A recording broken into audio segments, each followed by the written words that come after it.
Welcome to the Hollywood Outsider, an award-winning weekly entertainment podcast available on your favorite podcast app. This is our annual episode where we dive into one of the largest film festivals in the world, the 2024 South by Southwest Film and TV Festival, complete with info from behind the scenes, reviews of over 20 film and episodic premieres, including The Fall Guy and Roadhouse, and a whole lot more. So let's get on with the show.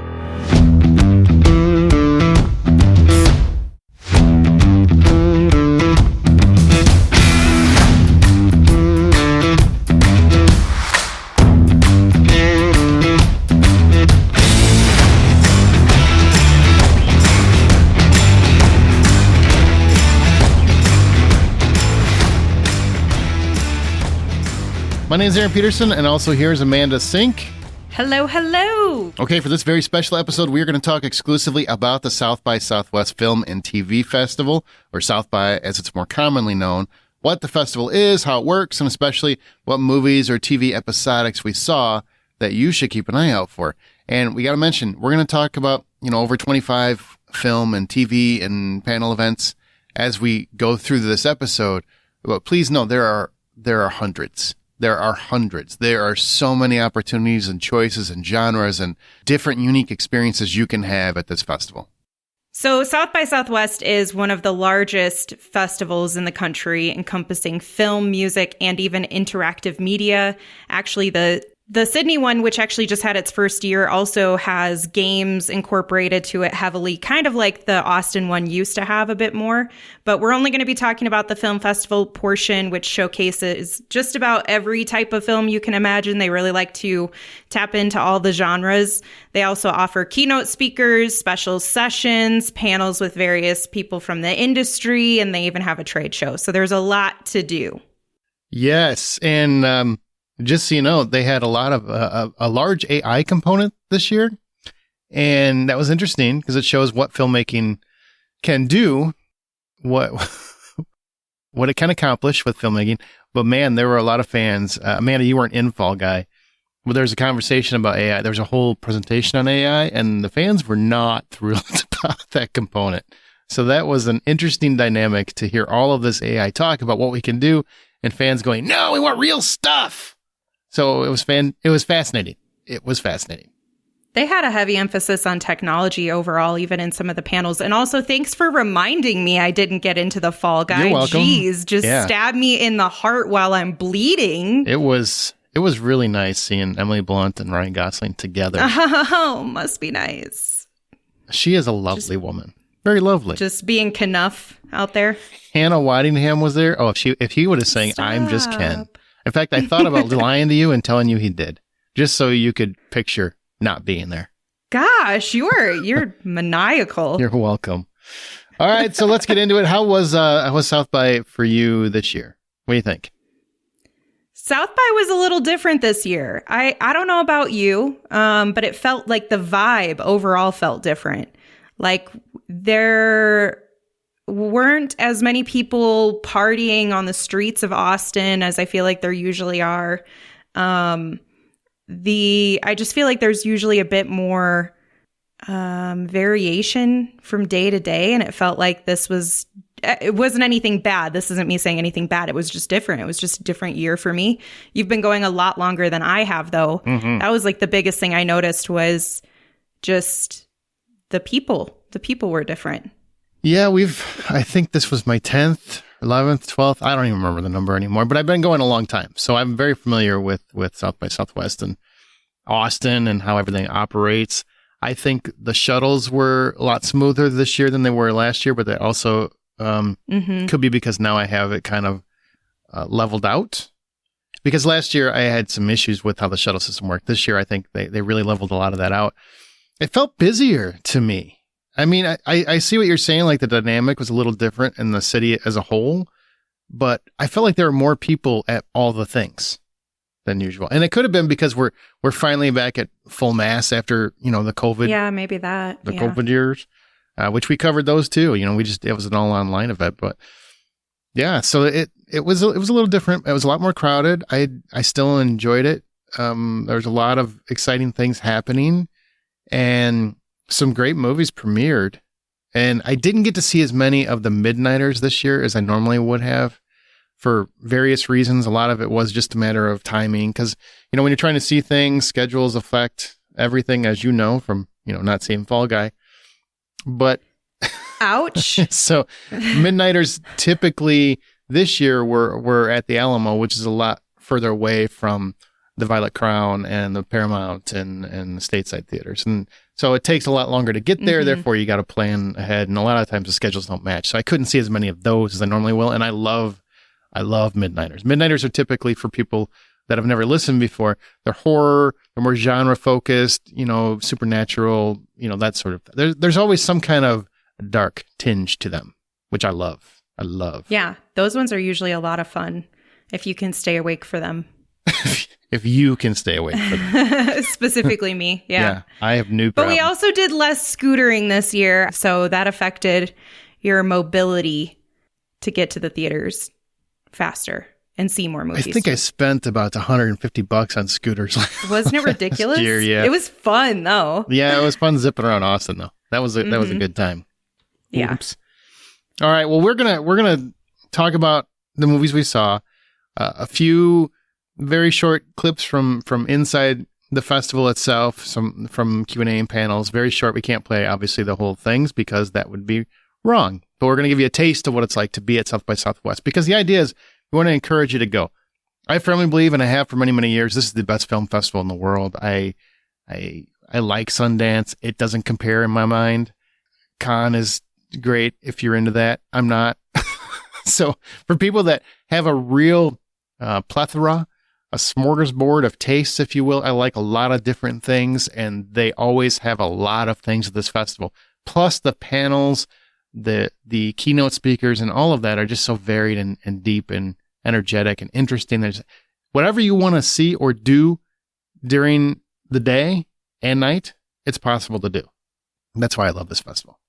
So before we get through what movies and events you saw and the takeaways on them every year, we do need to get a little into the weeds and kind of take us through what the festival is, why it's so huge from a fan perspective, and why they should go. From a fan's perspective, the biggest thing that is going to draw you in as a film buff or just somebody who enjoys movies. Or TV. We keep forgetting. Or TV, yeah. I've been doing it for so long, we keep forgetting the TV, but TV is a major component these days. It is, definitely. So they'll have all different types of movies that you could get your hands on, as Aaron and I have already discussed. But it's also really cool because not only do some of the movies you're getting basically like an advanced screening of, per se, but the cooler ones are the ones that, and I know it's kind of sad. It's obviously very bittersweet when you put it like this. There are some movies that are not going to get distribution, or it's going to take a long time for it to get released. So it's not like something that you're anticipating and you're going to see it in a couple months no matter what because it's coming to theaters. It's, do we even know if it's going to get picked up for distribution? So that's a really cool component of it as a fan, is that you get to see things that may not ever or may take a while to come to fruition, come to life for the regular average Joe to see. That is at least one of the cooler parts for me. Another really cool part of it is you get to have all of these water cooler conversations. And I really, I am terrible with small talk. I hate talking to people that I don't know because I just feel so uncomfortable and introverted. But every year somebody breaks me out of my shell while we're waiting in a ridiculous line that usually ends up being worth it unless you're trying to get in to see the Fall Guy and you're me. But you get these really cool water cooler conversations with these people, not even just about stuff that's at the festival, which is obviously like a big component of what people are going to chat with you about, but you can talk about all the other kinds of things that you're into. I met this one girl, after like an hour and a half of standing in line together, I thought we were going to be best friends leaving that line. Because you just kind of start to chat about everything. You still talk to fun. her? Have you caught up? No, I kept trying to figure out I should have taken a picture of her badge or looked her up or something, but I didn't. And I'm so mad at myself because she and I were definitely hitting it off. We were having a really good conversation. Spiritual kind of laughing besties. together. Mm. Yeah, festival besties. I've met a lot of people. I'm the opposite of you. I'm not an introvert. I am. Yeah, you are like, talking is easy. Just do it. Yeah, I just walk up to people. I walk up to Walton Goggins. I'm like, hey, what's up, man? I like to walk up to people and try not to bother them, obviously. But I had just interviewed Ian and Esham-Nelms, who he worked with on Fat Man, so therefore had the in. Anyway, so there's everywhere you go, you run into like-minded people like you while you're waiting in line to see whatever it is. You run into people. I ran into these two ladies. They were wonderful to talk to, lovely people, and they had won their passes through some kind of raffle. A lady was telling me her fabulous story about how she wasn't even going to bid on it, but then apparently she found out that there were only 25 people that actually bought the raffle tickets for that particular whatever the cause was. So she's like, I'll buy one, and then she won 2 tickets, which these passes aren't exactly cheap, so that's a huge deal, huge get. And I'm like, did you think about selling them? She goes, absolutely. Yeah, I thought about it, but I've never been. I'm in the Austin area. I need to experience this once. And I asked her what she thought. And she's like, this is a fantastic event. I wish I would have come sooner. So that, those kind of cool stories, really cool. You get while you're waiting in line with people. It's not like when you're waiting in line to see Avengers Endgame, where everybody's just, anxious and irritated and everything. Everybody's excited. It's a different environment. They're eager. They're all like-minded. I can't say that enough, because they have the same mindset as you. I'm not wasting my money to be here. All right. I spent money, or I spent my time. I'm here. I'm going to enjoy it. When you get in a theater, phones go off. People respect the rules of the theater. I mean, it's wonderful. See, you had all these lovely conversations about something miraculous. We were talking about how she got hit by a car and the person left. Okay, well, that's just a weird... She's like, isn't it common courtesy to at least help somebody up off the ground? I thought that was the thing. But no, they just left her and she left. Oh, well, that's some craziness. Well, we had some craziness happen at Roadhouse, but we'll wait until we get there to talk about that. That was a little wacky. Unfortunate. But you know what? Let's talk about how the festival works. So in case you didn't know, the South by Southwest Film and TV Festival happens every single March in the heart of Austin, Texas. The next year's, I think, dates are March 7th to 15th of 2025. And it showcases feature films, shorts, documentaries, episodic premieres, VR projects, panels with your favorite filmmakers, influencers, and political advocates. Once you arrive, you check in, you grab your badge, and then you assemble your spreadsheet of planned events. Although I would say in these days, plan that stuff ahead of time. Have it ready to go, because there's so much going on. It's hard to plan the day of. Films, panels, keynote speeches, those virtual reality simulations, parties. There's a ton to do at South by. And you don't have to worry about a movie or panel you can't get into, because literally you can go next door. You can go to the theater down the street. You can hop on a shuttle and take a ride, get off the shuttle, and you'll find something to do. There's always something to do during South by. A lot of times, it's better than whatever you were planning to do to begin with. I've had that happen every year that I've gone. Every year, I couldn't get into something I really wanted to, unlike Fall Guy, which I got into just fine. And God, sorry, man. Sorry. If he shows up missing and isn't on the next episode of the podcast, sorry. You know why. Oh, we should at least caveat this, because this is the third joke you've made about me not getting into Fall Guy, and I think I had two of my own. I kind of think they got it. You didn't get in. I was going to be nice to you too, jackass. I'm just kidding. Go ahead. I was going to say, we should probably caveat for those who don't know sarcasm or don't know Aaron, that he's not actually being this mean to me. He actually felt incredibly guilty and tried to offer me his ticket to get inside. So he was trying to figure out a way to have us swap places if it meant me getting into the movie. So he's actually very kind. He's just giving me a lot of crap.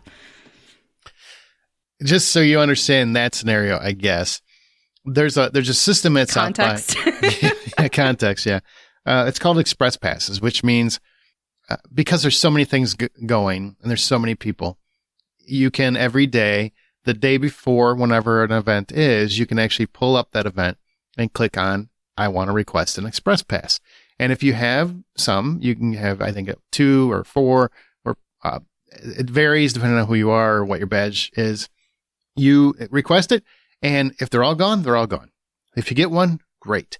But you got to do it right, like when the clock strikes 9. And if you don't do it as soon as it turns, well, you're just rolling the dice and we'll see what happens. Now, what that means is express passes are guaranteed. You will get in.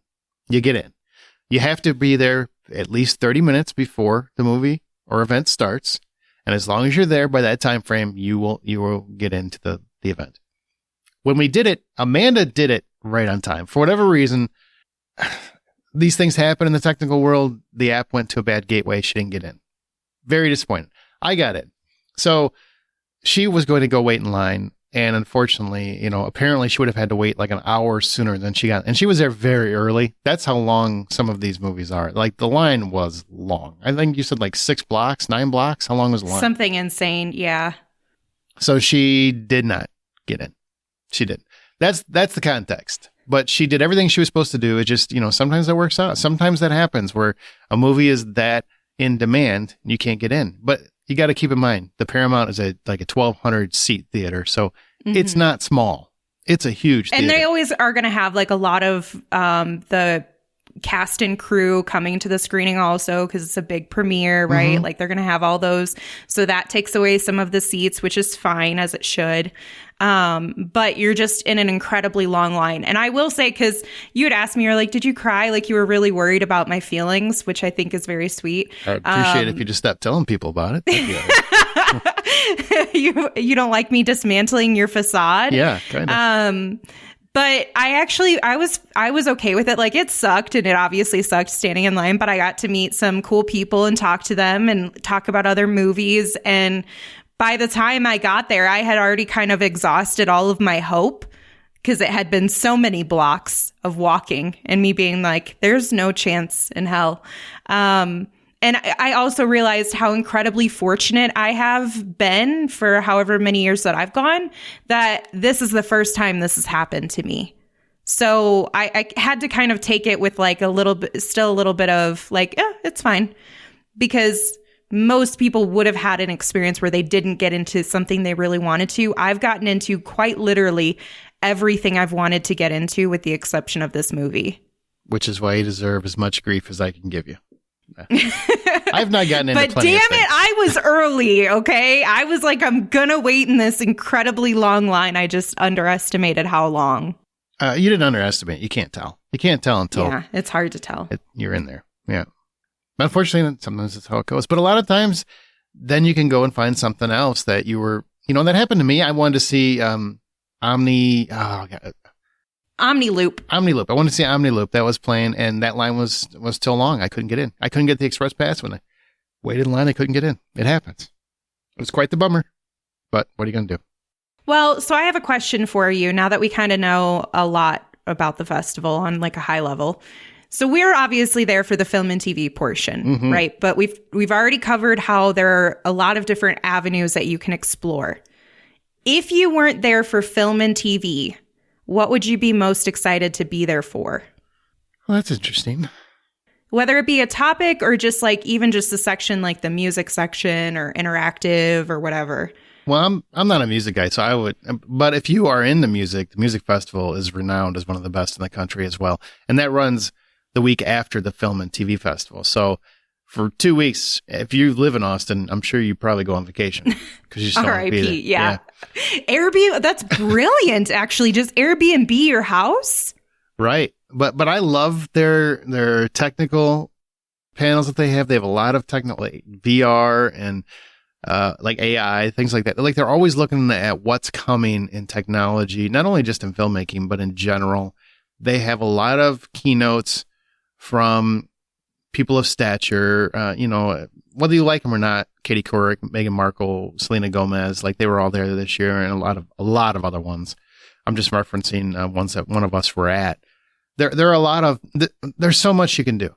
Like honestly, I would be fine if I couldn't get into a movie. I would just go see panels and hear people speak. There's just so much to do at that festival. Not only that, there's events, there's parties, there's community things where they like, hey, as long as you got a badge, you can come into this event, this party. There's a lot of that going around. So we hardly ever get to do that stuff because we're seeing movies the whole time. But that stuff is going on all over the city. I mean, it's a wild, crazy event. It really is. I don't know if I answered your question, but that's what I'm going. You did. Basically like it sounds like a combination of some of the Some of the interactive stuff, but mostly the panels and information. Yep. Yeah. I would agree. I think I could do the music for like a couple days, but when I don't know what I'm listening to, I can't sing along to it. And it's just not as fun if I don't get to be the life of my own party. So I'd probably do like a day or two of the music stuff, or like catch some of it at the end of the nights or whatever. But the panels are really cool. I do like them. Like the ones that I've attended have been pretty good quality. That seems like a very bizarre way to phrase that, but they give you, like, one of the panels I went to this year was from MIT, and they were talking about just what you were talking about, upcoming technology. I was like, oh, that's really cool. And at the very end of it, they were like, by the way, Harvard, MIT would like you to vote on what the 11th upcoming technology priority should be. I was like, what? You get to do that? That's cool. Hey, there so you that go. would probably be mine too. You may be part of the future. I am. I voted. Well, good. I'm glad they took your non-technical... My electronic pity vote. Yeah, your electronic pity vote. I like it. All right. Well, let's talk about the movies and TV that we were able to experience at the festival, as well as any experiences, in respect to them. What we're going to do, for anybody that's never listened before, is we're going to give you a quick synopsis of each film that Amanda or myself have seen. I'll tell you what our brief thoughts on the film or TV episodic is, and what their final score is. Remember, if you've never listened to our show before, we rate every film on if $10 is the full price of admission. That's the Hollywood Outsider way. And there'll probably be a few surprises along the way. So we're not going to go in any particular order, but there will be a little mini awards of what we loved at the end. Here we go. So I'm going to start with Backstop. Riley, who is a mid-level cheerleader, is given an opportunity to cheer for the Thunderhawks. With a competition looming, Riley must navigate her crippling anxiety, same girl, her relationship with her girlfriend, and her desperate need for approval from her new coach. It stars Devery Jacobs. It's directed by D.W. Watterson, and I will call out that this has Evan Rachel Wood, which I didn't realize she was even in it until you had mentioned something. So tell us about Backstop, what you liked, didn't like, loved. Loved. Oh, I love that start. Loved Devery Jacobs. She's the lead. It really kind of shows the passion, the intensity, the desperation, the anxiety of someone who's striving to be the best in what they love, right? Like they're cheerleading, trying to be the best backstop, if you will, the person who's basically holding the person when they're jumping to the top of a plateau or whatever. I am not an expert cheerleader. Please. I was going to say, this is the most hilarious description I've ever heard in my life. Do you know what a backstop is? You were a cheerleader, weren't you? I was a back, yeah. Okay. Explain what that position is then. Essentially, it's somebody they're creating the stability for the pyramid or just the individual who's going to be who's a flyer. That sounds way smarter than anything I just said. They're just holding them stable, and then they're also going to help lift them into the air and do their pivots and things like that. So, well, they are stability and support. Okay, got it. They hold the structure. I really liked her performance, and I thought it was very strong. Evan Rachel Wood always crushes it. She walks in, everybody else looks weaker just because she's that good. I firmly believe she's a fantastic actress. It just needs the right window, I guess, and the right product. Westworld didn't do it for her, but man, she deserves to definitely be up there. She's wonderful as always.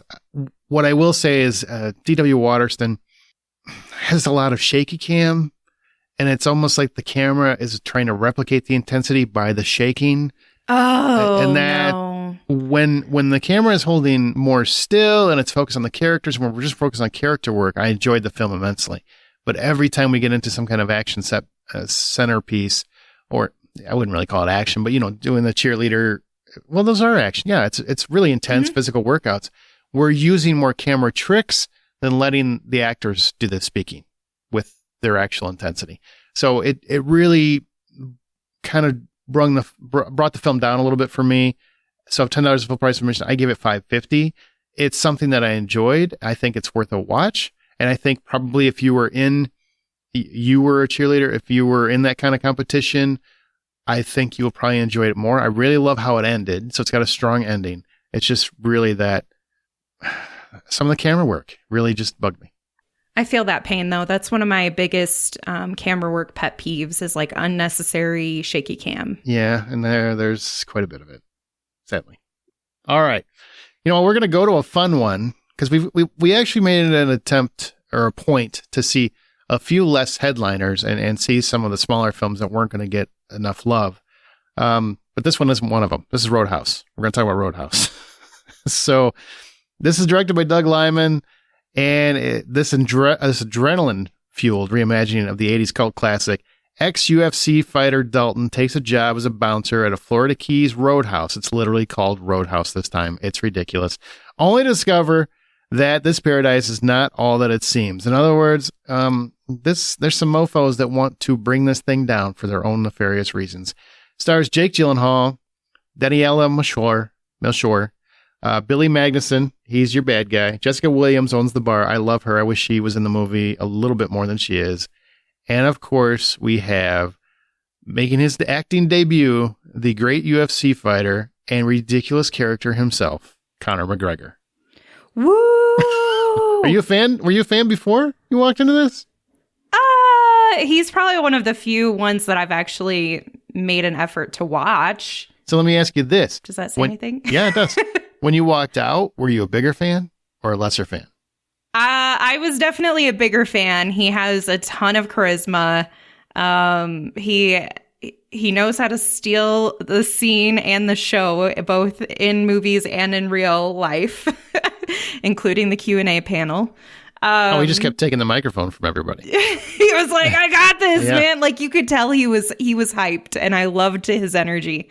And then obviously we have the more notable, like, humanistic side of it, which we'll talk about, like, that story, I guess, in a little bit. But that I definitely came out a fan of him. Yeah, I did too. I knew Conor McGregor. I've seen his fights multiple times. I'm a fan of him as a fighter. He's one of those guys. He's like a wrestler. It's a ridiculous character when he's when he's on stage and he's on screen, so to speak. And it's no different in the movie. He's ridiculously over the top, but it fits the movie perfectly. The first time you meet him, he's strolling down the street butt ass naked. Like, he's that confident. He's that guy in the whole movie. And going into the movie, my one concern, and I like Jake Gyllenhaal a lot. He's one of my favorite actors, one of the best actors of his generation. But you're going to have to do some movie magic to convince me that Jake Gyllenhaal can beat the shit out of Conor McGregor. 100%. I'm sorry. Nothing against Jake. I don't care how ripped you are. It's not about the muscle mass. It's about, I've seen him in a fight. He's a spider monkey. You ain't, Jake. You ain't. They did a very good job. They made all the fights seem very fair and reasonable. Jake Gyllenhaal really won me over. This is a franchise. I love the original movie because of its ridiculousness and also how serious Patrick Swayze took that role. Like, he took it seriously. Like, he was acting as if he was in Shakespeare or something. And the movie, the whole plot was ridiculous. Gyllenhaal does the same thing. He really takes it seriously. He's really like trying to play a character in just a wild environment. And I think he brought the thunder. What do you think? Oh, he was fantastic. I didn't have tons of doubts about him just because I had seen him in another like boxing movie, Southpaw, I think is what it was called. Yep. And he was really good in that. So I knew he was capable of taking on a character like this. Obviously had reservations about him taking on this specific character and in this film as a whole. Yeah. And to your point, I also had reservations about how the hell are they going to convince me that Jake Gyllenhaal can beat up Conor McGregor? Like, Conor McGregor's energy alone would make me question if somebody could beat him up. You know what I mean? Like, he just has that BDE. Yeah. So I agree, though. I remember I came out of that and I was like, holy crap, they really, really got me feeling like this was an equitable, fair fight. Like, every time that they were up against each other, you know, there was some level of predictability here and there, more so in terms of like what they would do. But in terms of the fight itself, they believe you could buy into Jake Gyllenhaal being this big badass. So you could. If $10 is full price admission, what do you give Roadhouse? I give it $7.50. Yep, I give it 7. I think the action is fun. The movie is ridiculous, but it's fun throughout. Like, the action is intense. I mean, the fights are very brutal. There are teeth flying. There are bones breaking. They are so well choreographed as well. So well done. Director Doug Liman, who I know made some waves because he said he was going to boycott the premiere. He didn't. He was there. He sat literally right across from me. I know he was there. In person. He stood up. Supported he did the whole thing. He didn't join them on stage, so I guess that's his boycott, whatever. But he did show up to the premiere and supported the film. So even though it's going to be on Prime, probably by the time you listen to this, it's worth the watch, man. It's worth it. And, I'm going to share a little piece of the Q&A here with you in just a second. But I want to tell you the Conor McGregor story. Is it all right to tell that part? Yeah. Okay. So Amanda and I were walking out, and there was a scene right there. Somebody passed out. Turns out they were dehydrated. They're okay. I just want to clear that up right away. And so Amanda got ahead of me. She's calling 911 because she's doing the thing that you're supposed to do. Everybody says you should do to get help because someone is in dire need of assistance, right? All we know is we're hearing call 911, help, and so Amanda screaming. Amanda's trying to save the world. Good for her. I didn't do that. Shame on me. But so she gets a little ways ahead of me, and Conor McGregor comes out, and he's like, "Hey man, very, very nice," and all he's saying, I think we exchanged like a hello and hey fan kind of thing, and then he just said, "Where's Artie?" Which I assume is it turns out it's his manager, I guess. That was the person that was ill. I saw a side of that guy that I've never seen in all the interviews and everything else, because he's always in character. That was a genuine friend. Like that was, I saw a guy that I think probably he should get more coverage too, because I saw the person, like who he is underneath, when it matters most. And that's a guy who loves his friend and would do anything to get his friend. Cause like he bolted right over there. He didn't care about the cameras. He didn't care about everybody taking video and all that. Cause people are assholes. Somebody's hurt. You shouldn't be filming it. Like have some common decency. He didn't care about any of that. All he cared about was that his friend was okay. And did everything he could to make sure that he stayed awake and he was conscious, it was just a really cool personal human moment. And I'm not going to go into more detail than that because I don't think it's my business, but I thought that was very, very cool to see a different layer to the guy. Yeah. You see him as this big kind of like goofball, I guess, is what you anticipate. Ridiculous, yeah. Yeah, just complete ridiculousness. And we had just seen, 2 hours of that on top of, seeing his bouncy personality in person. But for him to just kind of like autopilot into protecting and like making sure that somebody he cares about is okay, and making sure that people are doing what they need to help take care of his friend. He wasn't just the bystander who's like, what's going on? Are you okay, man? Can I do anything? Or, hey, you guys come help him. It was like, sounds like he was in the trenches. You know what I mean? He went right to it, man. Didn't blink an eye. Right to it. So I love that. I love that he didn't. That's a moment so many actors and whatnot would care about. I'll tell you what, I didn't see the other cast come out. Just saying. But he flew out there like no one could stop him. No one could stop him. It was, I was impressed. Great story for sure. I think everyone would agree when you're seeing someone that's as known as an athlete come into a movie, you're like, can they pull this off? And I think you were sensational. What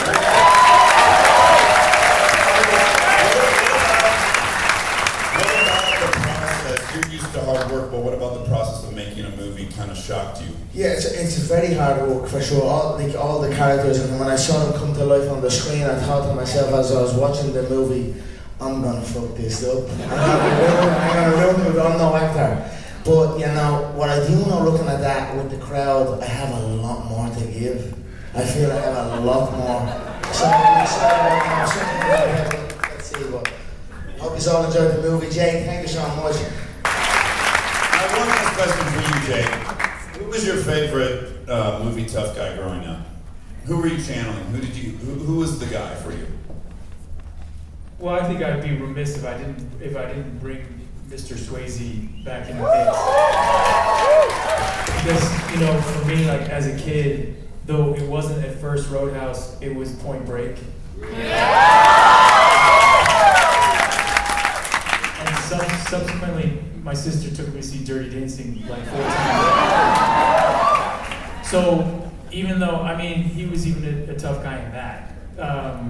But really, ultimately, I think he was just packed with charisma, so much so that it's pushed this story all the way even to here. And so I just got to give it up to Patrick, and he was just an amazing person.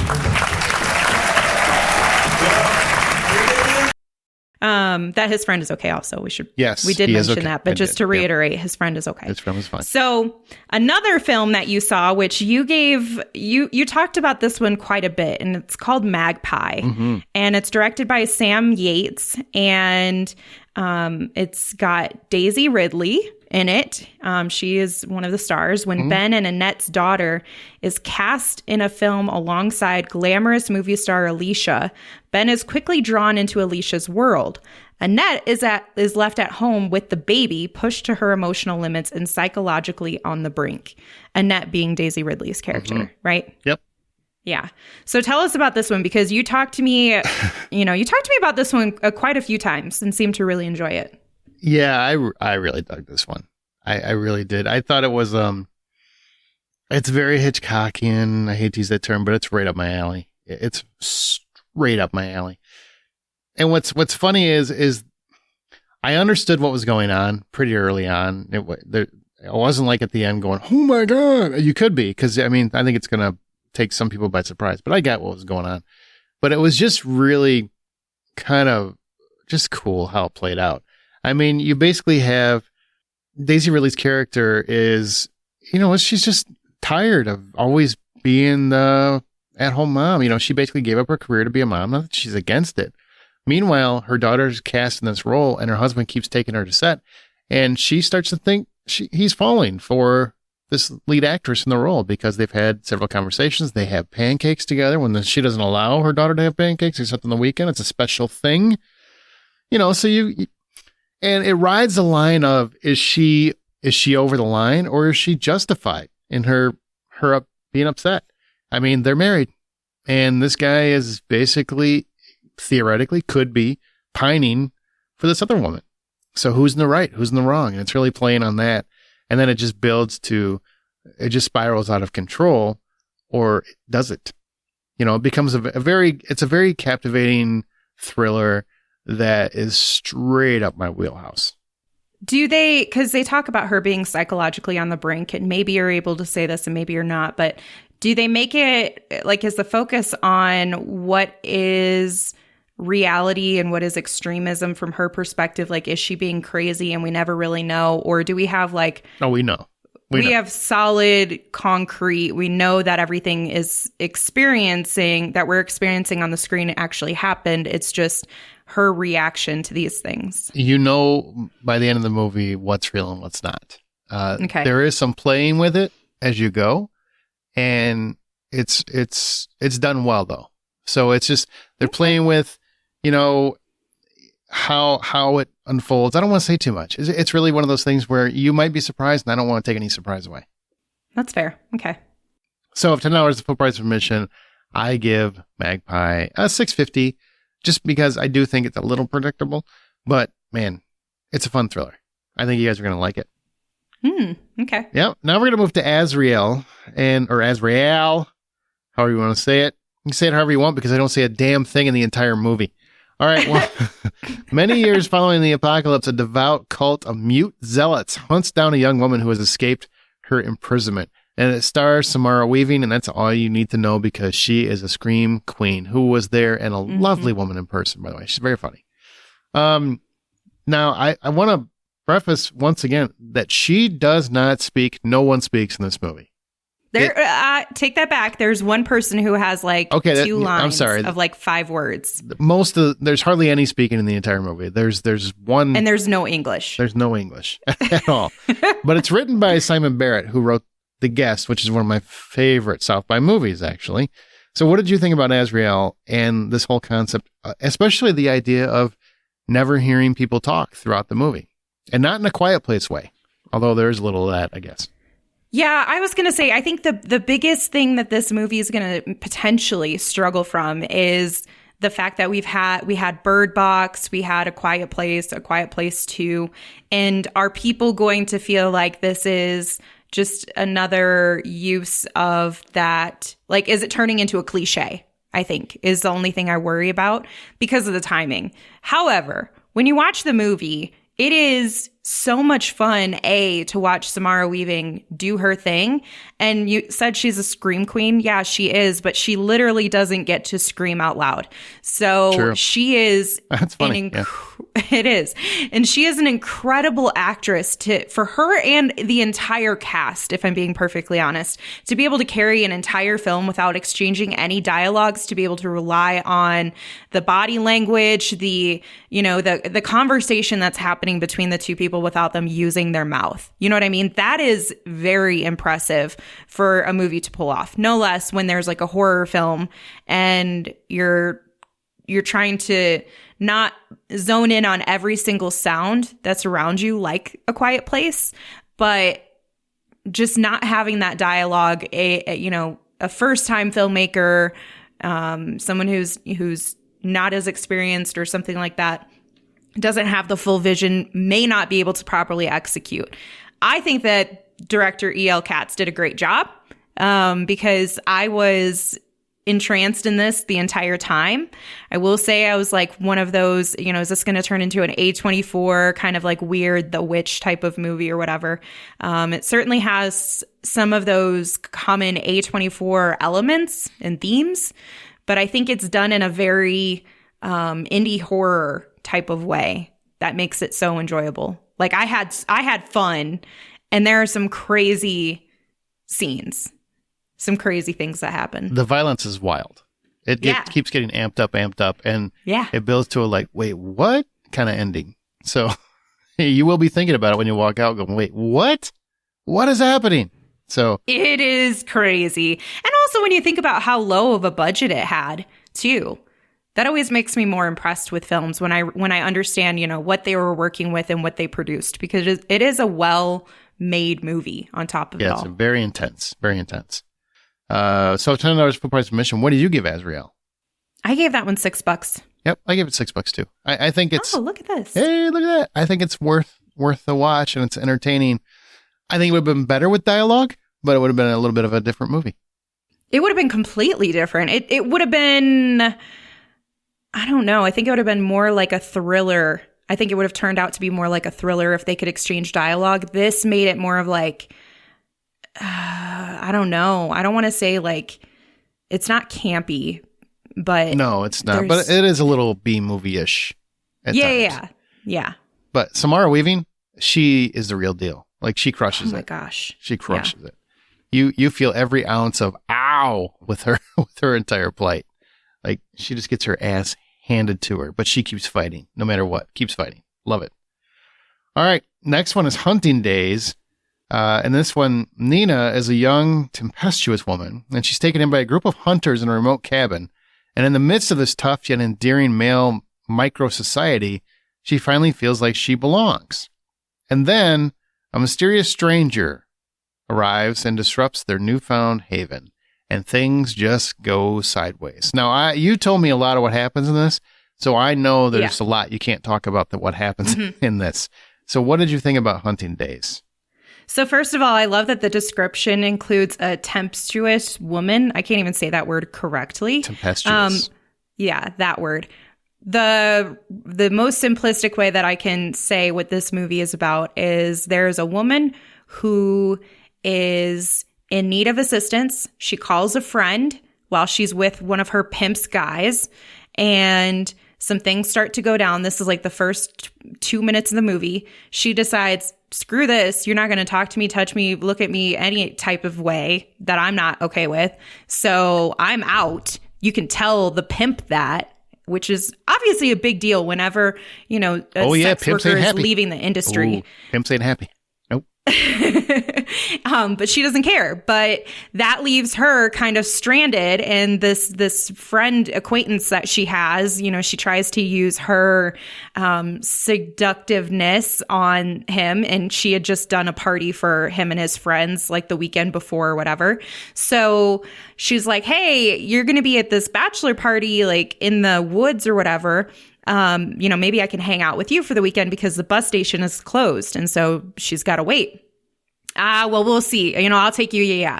She gets there and essentially it turns into like a male initiation. And I want to preface this by saying it's not like weird and creepy because she's a girl. Okay. Like she is a beautiful woman.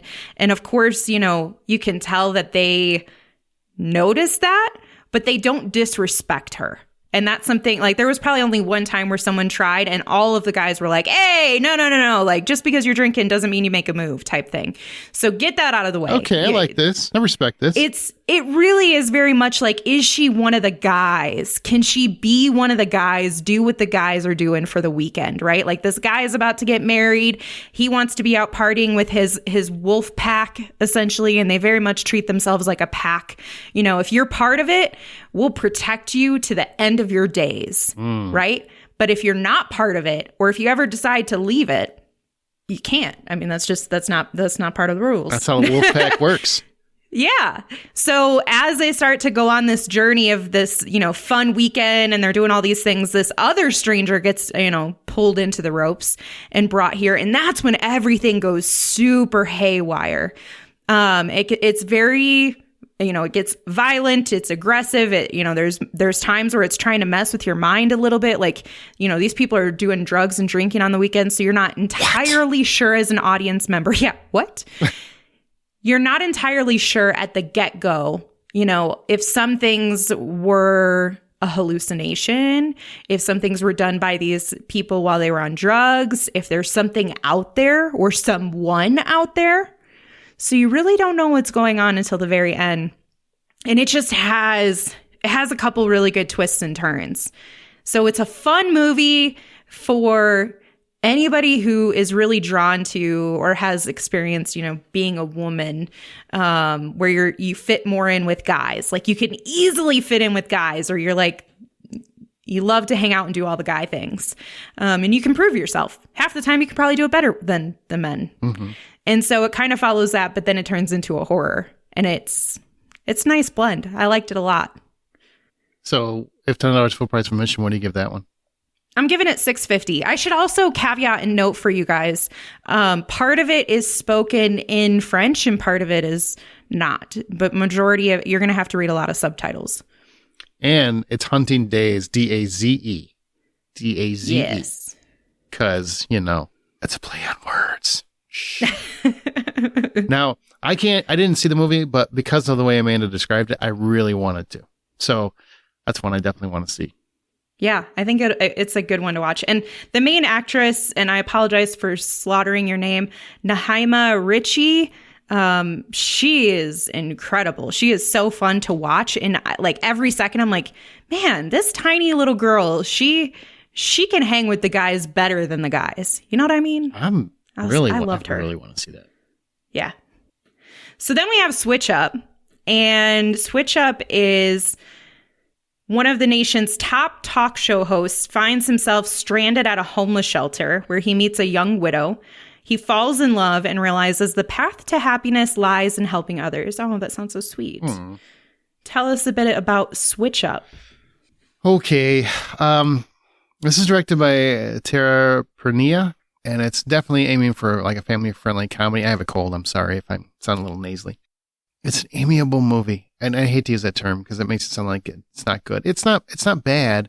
It's just, it's trying to do too many things. Christian De La Fuente, it's basically a riches to rags story. It's a guy who built himself up. He's got this great talk show. He's got this world around him. He's rich. He's kind of vain. He's a little bit full of himself. And then there's a Ponzi scheme that he's not really part of, but it costs him everything because his assets get froze. He's broke. Now he's got to be homeless. And he ends up falling in love with the woman that runs the homeless shelter, who's Juliette Restrepo. And she's wonderful. Like, her performance is great. Like, she is a talented woman to watch, for sure. then there's a whole subplot where his manager is basically kidnapped because she understands what's going on, and she's held for an absurd amount of time, and it's played for laughs, but it shouldn't be funny on any level, really. So it's trying to do too much. So it becomes a little bit convoluted. When it works, it is sweet. Jeff Fahey pops up here. I always love Jeff Fahey. He's always very sweet as kind of like this dying homeless guy. And I think the leads are charming enough, and they really carry as much as they can. But unfortunately, the plot's a little convoluted. So I would give it $5 out of 10. I think it's worth a watch if your family's looking for a little family-friendly entertainment, but it could have been so much better. All right, and that is Switch Up. Next we have The Uninvited. Rose and Sammy's Hollywood Hills party takes a chaotic turn as elderly stranger Helen exposes hidden truths, reigniting old flames and unearthing secrets. I want to be Helen's friend. Rose confronts her past, leaving everyone questioning their existence and desires. This has your man, Walton Goggins. Sure did. And it has my man, Pedro Pascal. Sure does. And it is directed and written by Nadia Connors. Tell us about The Uninvited, because this sounds incredible. Okay, it's good. It's good. I wouldn't call it incredible. I just love an elderly lady coming in and being like, I have all the piping hot tea, and I'm going to ruin everybody's life. It's kind of sweet in a way. But what happens is you have, Elizabeth Reeser is the lead actor, and she's Rose, and she's very sweet and charming. And also she's an actress who's kind of a has-been in many respects. It takes place in Hollywood, so it's a lot of Hollywood-ish talk. It's really a film about women and aging and what it means to them versus what it means to the men in their lives. And how they get to make these life choices and whatnot. And meanwhile, the women, they have to suffer harsher penalties in some respects. That's a big part of it. And that's also relationships and pasts, and when do you move past your past and things like that. But I really just kind of love how Elizabeth Reeser approaches this as Rose. Sammy is Walton Goggins in a way you haven't seen him before, which is also very nice. And he's also, I found out his wife is Nadia Connors, the writer and director. So that's a cool fun fact. But he's really not playing a character. He's playing just a man for once in his career. He's playing somebody normal. And oh, wow. He's just dealing with life struggles and being overwhelmed and his own life choices and what he wants to do and his problems. And she's just trying to come to grips with the fact that Hollywood doesn't cast her anymore because she's gotten too old for parts. And it's really like almost, I don't want to say a screwball comedy because it's not nonstop funny because there's a lot of dramatic arcs to it, but it's a really interesting take on that sort of dynamic. And Lois Smith plays the elderly woman who comes into their life and they can't really figure out why for a big portion of it. But she does, I wouldn't say she wrecks the night or anything, but because she's there, it adds a dynamic that pulls people away from what they would be doing. And of course, Pedro Pascal's here, and he's kind of playing against type 2. It's just it's a very charming, funny, dramatic film that I think is well worth a watch. And I really, really like Nadia Connors' writing, and especially how she shoots a scene and kind of, it weaves you in and out. So you feel like all takes place in one place for the whole night. Apparently she originally set this up as a play, and it works for the movie because she really has a smooth flow for how the narrative works. So I really enjoyed it. I give it $7 out of 10. I really enjoyed it. Nice. Mm-hmm.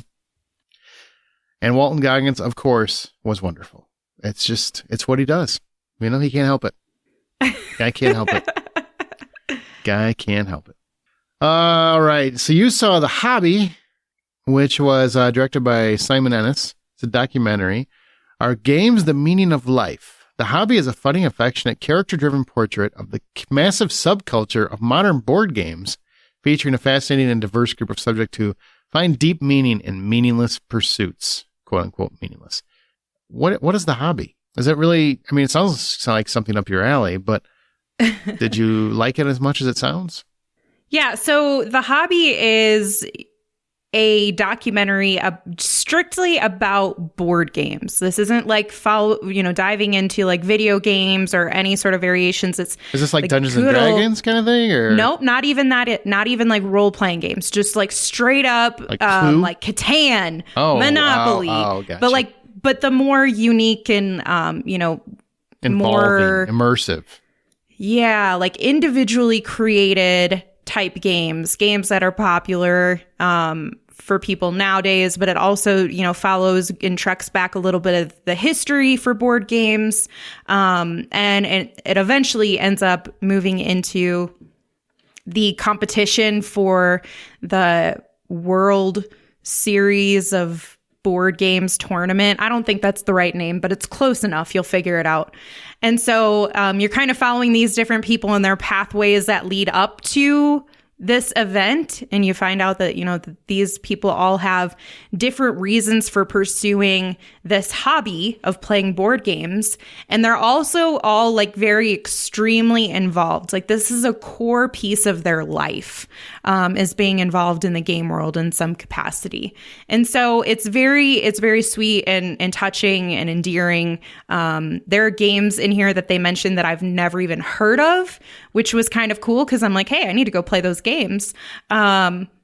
Kickstarter games that they, bring up that other people have invented and things like that. And so I'm like, oh, that sounds cool. Finally, a couple games that I recognize. I'm like, Mysteria made it. Heck yeah. But it's a fun documentary. I will say the characters that they follow, the people are, they all have very unique personalities, which helps vary up the documentary for you. However, the one thing that I have with it that I struggled with is kind of the structure in which the film is laid out. So this could be a combination. I think it's primarily editing because of the way that it was pieced together. Haha, if you see that. I do know. Game reference. Yeah, Thank you. But it also could be just the way that, it was what they decided to involve themselves in. Because at the beginning, for probably the first third, you're like, which direction is this going?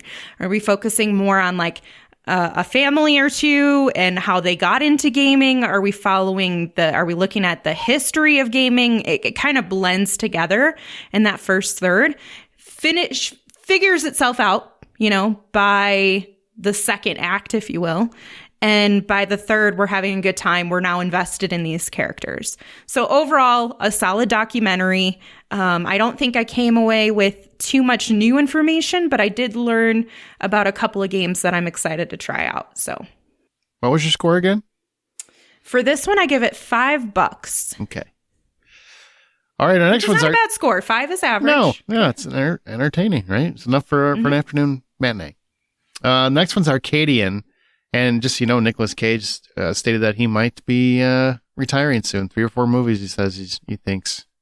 He thinks he's said all that he can about cinema, but he's in this one. And after a catastrophic event depopulates the world, a father and his 2 sons must survive their dystopian environment while being threatened by mysterious creatures that emerge only at night. It stars Nick Cage, Jaden Martell from It, Maxwell Jenkins, and Sadie Soverall. It's directed by Ben Brewer, by the way. This is a really pleasant surprise. I really, really enjoyed this one. Yeah, I had a fun time with it also, and I have to give it some additional like extra credit because I'm not crazy. I'm not crazy on sci-fi movies or like alien type like monster creatures, things that like, I don't know, any sort of like monster or creature. I'm very turned away from typically. But this one really won you over?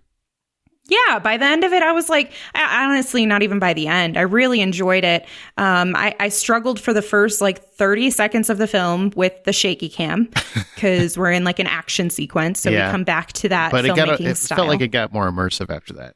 It did. And it truly was like the first 30 seconds. After we get past that, it's significantly improved. And this is just a matter of preference. Okay. Like I'm not knocking the way that the film is made. I just am not a fan of that type of filmmaking. Nope, I don't like it either. You know what? Find another way to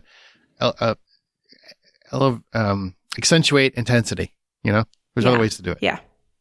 So just matter of preference. But yeah, the story itself has so much heart in it in so many ways. And it's a story that I feel like quite literally anybody could connect to for one reason or another. So whether it's like the sibling story, it's the father-parent story, it's, a romance story, like there's something in there that you can connect with. And then on top of that, you have this backdrop of this catastrophe dystopian world that they're trying to survive in. And monsters with cool designs. Like it's cool, super cool design work. Yeah, super cool. There were also like a couple moments that were kind of funny that I really, really didn't expect it. Even in like a significant moment, I was like, I did not expect to laugh right now. No, and I was very happy with the lead cast. Jaden Martell and Maxwell Jenkins are the brothers, and they have different approaches. I mean, Maxwell Jenkins will make you want to bounce him down some stairs for a couple of choices he makes, and he still gets you back, before the movie's over, and you still appreciate their relationship. And Nick Cage, he's Nick Cage. Come on. At this point, he's just frickin' Nick Cage. He's going to deliver. The guy doesn't half-ass anything. I don't care how bad the movie is. He's always the best thing about it. And he does his thing here as well. And it's a fun monster movie with heart, and I don't think we get enough of that. It's kind of in the vein of A Quiet Place and that sort of thing, for sure. But more of an indie film. But I really, really enjoyed it. I'd give it $7.50 personally. You? I've kind of teetered on the price of this just because I wasn't sure exactly where I landed at, but kind of rehashing the story. And one thing that I do want to call out also is there are significant segments without Nick Cage's presence. Mm-hmm. And the two sons, they are just incredible at keeping, so Jaden and Maxwell, they're so incredible at keeping the interest of the audience. Like it never fades with Nick Cage not being on screen, which I did not expect to have these two young actors hold up an entire film without, one of the main actors that is probably going to be a big draw for a lot of people. But they held up the movie. And that to me is like, wow, that's impressive. Absolutely. Like you guys are really, really good actors. So I'm going to go with $7 for Arcadian. And hey, before we move on, I just want to let you know that you can bring home Bob Marley himself, Bob Marley, One Love on digital right now. You can celebrate the life and music of an absolute icon who inspired generations through his message of love and peace and unity. You can buy Bob Marley, One Love on digital today. You get over 50 minutes of behind-the-scenes footage, as well as deleted scenes. It's available at participating retailers, anywhere you can find a digital copy.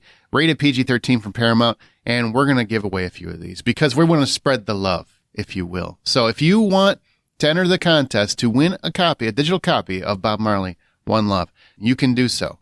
Just email contests@thehollywoodoutsiders.com with the subject line One Love, your name, and a screenshot of you sharing this South by Southwest episode. You do those three things, bam, you're automatically entered into a contest to win a digital copy of Bob Marley, One Love, and we will reach out to the winners as we draw them randomly. All right, thanks everybody, and we're going to get back to the show. Then we move into Dead Mail, which I thought was about the post office, and it kind of is. Kind of. But not what I thought. Kind of. An ominous bloody help note finds its way to the desk of a seasoned dead letter investigator at a 1980s Midwestern post office, leading him down a violent, unforeseen path to a kidnapped keyboard engineer and his demented business associate. It's directed and written by Kyle McConaughey and Joe DeBoer, and it stars Sterling Macer Jr. Well, this was an interesting one. I didn't know what the hell to expect. I thought it was going to be this long, drawn out like murder mystery kind of thing, or I was kind of hoping that was what it was going to be. And I will say the movie gives you a curveball about 20 minutes, 30 minutes into it, and it becomes a completely different movie than it seems like it is at the beginning. Okay. That's not a bad thing. I don't think it's a bad thing. I was going to say, how do we feel about this? I feel good about it. It's nice to be surprised. I don't get surprised very much in movies, but I was definitely surprised because it took a complete and utter left turn. But yeah, it starts off that basically, a male investigator who is just trying to find out, is this legit? I mean, I got a letter saying that somebody was kidnapped. Are the police even take it seriously? So then it kind of escalates from there. And that's all I want to say about it because of that big turn. I will say this. Yes, it's about someone who is kidnapped. Yes, it's about that investigation and how it unravels. It's shot very 80s VHS style. So it's not clear and crisp and smooth. I mean, it's really kind of edgy and grainy, and the way that it's shot, and it's shot very much like it's at the time. So everybody's got 80s hair, I really enjoyed it, man. I didn't love it, but it really took several turns that I didn't expect and made for a very riveting, it's more of a thriller. It's not really a horror movie. It's more of a thriller, but it's really about obsession and compulsion and a lack of understanding of other people. So I really enjoyed it.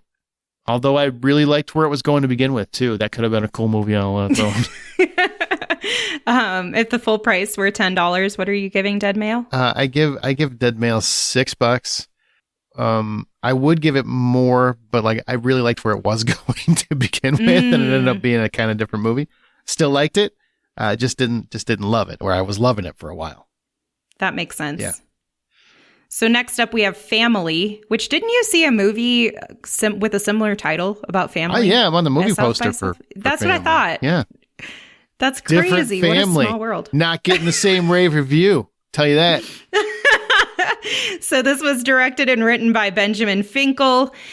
It's summer 2002. Watching her sick father decline, 11-year-old Joanna, with an H, makes a call for a good spirit to save him, but something else comes instead. And this has Ruth Wilson in it and Ben Chaplin. Tell us a bit about the family that you will not end up on the movie poster for. Yeah, I won't end up on the movie poster, but it doesn't mean I didn't like the movie. It's just I didn't love it as much as that one because Ruth Wilson, I love Ruth Wilson as an actress. She's somebody who can do just about anything. She can be dark, she can be evil, she can be sweet, she can be caring, and that's why it works in this particular role. I can't tell you too much about it, but essentially, the child involved, Joanna. I've heard it, Johanna. Okay, I'm just maybe saying. If you're in Hawaii, but I've never heard that. So, she's great. She's absolutely great, and I love what they're trying to do with the film. It became very obvious what they were doing very early, and I'm not going to say much more about that. I will just say it plays on, what it's like to watch a family member dying in front of you and how that affects a child and a family. And also you get elevated elements of suspense when you throw in some supernatural elements. So that's all I want to say about it. I think it's an enjoyable enough watch. It's not going to win any awards or anything else, but I think if it pops up on your streaming network, it's worth a watch. And I would give it $5.50. That's all I want to say about it. All right. We Strangers. That's Raelle Martin, a commercial cleaning woman in Gary, Indiana, stumbles into a new job cleaning the homes of several rich suburban families. And while working, she tells one small lie that spins out of control. And if I'm not, can I say what the lie is, or is that ruining something? Because I read it in the description. I don't think it's ruining anything. Doesn't she pretend to be clairvoyant or something? Or psychic? So this is actually a very difficult tone to capture. So I got to give a lot of credit to the director and screenwriter, Anu Valia, just because there's a really good balance of, mystery and kind of like thriller horror. Like, what's going to happen here? Is something very tragic going to happen here? Like, I'm going to say this, feels very Jordan Peele in the beginning. You know what I mean? Like, there's just too much that feels questionable and skeptical. And you're like, what's going to happen? who is going to die immediately. And as you start to kind of go through it, there's a lot of comedy that's injected here because she has so much fun being this character and trying to like migrate through it. And she being Kirby Howell-Baptiste, who is the star of this movie. And she basically is like, oh, I'm getting paid really well and they want me to clean this house. Cool, I'll do that. Oh, you think I'm a psychic? Yeah, I'm a psychic for $100, girl. Like, it turns into this hilarious, out of pocket, almost like, I don't know, like side hustle for her where she's like, yeah, I'll pretend to be a psychic for you for $100 for sure. But she's actually really good at it. And that's kind of what makes it even funnier. Yeah, really. Yeah, so it was definitely an enjoyable one. It was unexpected because I really went into it not knowing how dark the movie was going to get. So overall, is this one that you would recommend people find? Like they seek out, they definitely need to see this and watch it play out, but try not to find out too much about it? Yeah, I mean, I don't think that there's too much in here plot-wise that's going to ruin anything for you too significantly. I think the most enjoyable part of it is watching Kirby be in her zone and just have fun with this character and bring to life the comedy that we were really not expecting to have here. While she seems to be, the best way I can explain it, she seems to be the only one living in comedy. Everybody else is like having these very serious, surreal life experiences. And she's just like, that $100 though, man, like I'll be anybody's psychic for $100. That's kind of awesome. It is kind of and amazing. Horrible. I love it. Horrible. But it's so funny. And what did you give this one? So this one I would give $6 too. It was fun. Okay. All right. Now I'm going to talk about a panel, if that's okay with you. Because we haven't This is a good panel to talk about. Yeah. I went to a panel called Mindfulness Over Perfection, Getting Real on Mental Health. And this is the one that was headed up by Selena Gomez and also had Mandy Teefey, who's her mother. Solomon Thomas, Dr. Corey Yeager. And, I don't know I'm sure most people know this, but Selena Gomez and Mandy Teefey or Teefey, I'm sure I'm saying that wrong, but they had a Wondermind, which is their company that's devoted to finding ways to address mental health. They have an app. They're working on other literature and making sure that things are available, services are available to people that are struggling with mental health because Selena Gomez has made it kind of her mission to address mental health. We have a clip of the panel coming up here soon. But I have to say, I was really impressed with this. And I'll share a longer one on Patreon. If you're a Patreon supporter, you'll get a longer version of that clip. I really, really loved that panel. It was really fascinating. It was really insightful. It was very nice to hear different people. Solomon Thomas is actually an NFL player, and he really talks about the stigma of being a man dealing with his sister's suicide and his own mental health struggles and how what the expectations are as a man. Selena Gomez talks about the expectations as both a woman and a celebrity. And it was really fascinating. That's the kind of thing you get at South by is you get these really deep, meaningful panels that kind of dive into topics you care about. And this is one I really care about. That's awesome. And probably also really cool did they delve into like the TV side of any of it? Also, since Selena Gomez has been like a producer and she's obviously an actress in this, world, or did they really just focus on the topic itself? Topic itself. I mean, she talked a little bit about celebrity and how that impacted her mental health over time. Mm-hmm. But really, it's about mental health and having conversations and being open and listening to people and, how that's helped them and how they're using their platforms to, especially her and Solomon, because they have larger platforms, to reach people that weren't otherwise being reached and trying to make a difference. It was really insightful. It was really insightful. That is really cool. Yeah. I love that. So take a listen to Solomon Thomas from the NFL and Selena Gomez talking about mental health a little bit. Ooh.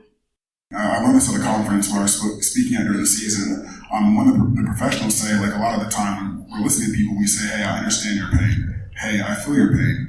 And he was telling us, like, that's not possible at all. Because you never know what that person is actually going through inside their head. You don't know how they're taking it. You you don't know how they're, handling their emotions. So we said instead say, hey, I can imagine how you're feeling. And in doing this, I was able to see people in their eyes, just see how much more validated they feel and just how more important they feel. But yeah, these are the ways I changed my mental health. And I think it's just important to incorporate it into sentences and just in a conversation, just like letting people know, hey, like in the locker room, hey, I'm going through therapy. Like I was talking to my therapist last night, just to make these conversations more normal. Or when someone asks me how I'm doing, like being honest with them, like, hey, I'm good, but I'm also a little anxious. Like I've got this speaking event coming up.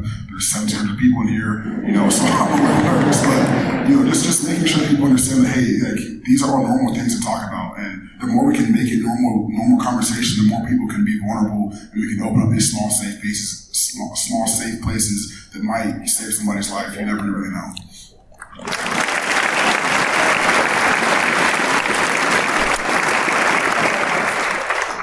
Selena, I'm curious about you. With coming out with a documentary, did that change at all? The way that you spoke about mental health and the way that you thought about the language that you used yourself and some of the self-criticism?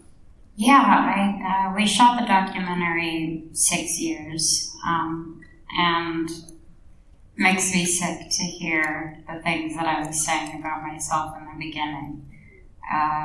It bums me out because but I think everybody can relate to that feeling. I think like everyone is sharing, it's important to speak to yourself with kindness, but I don't think I really understood that.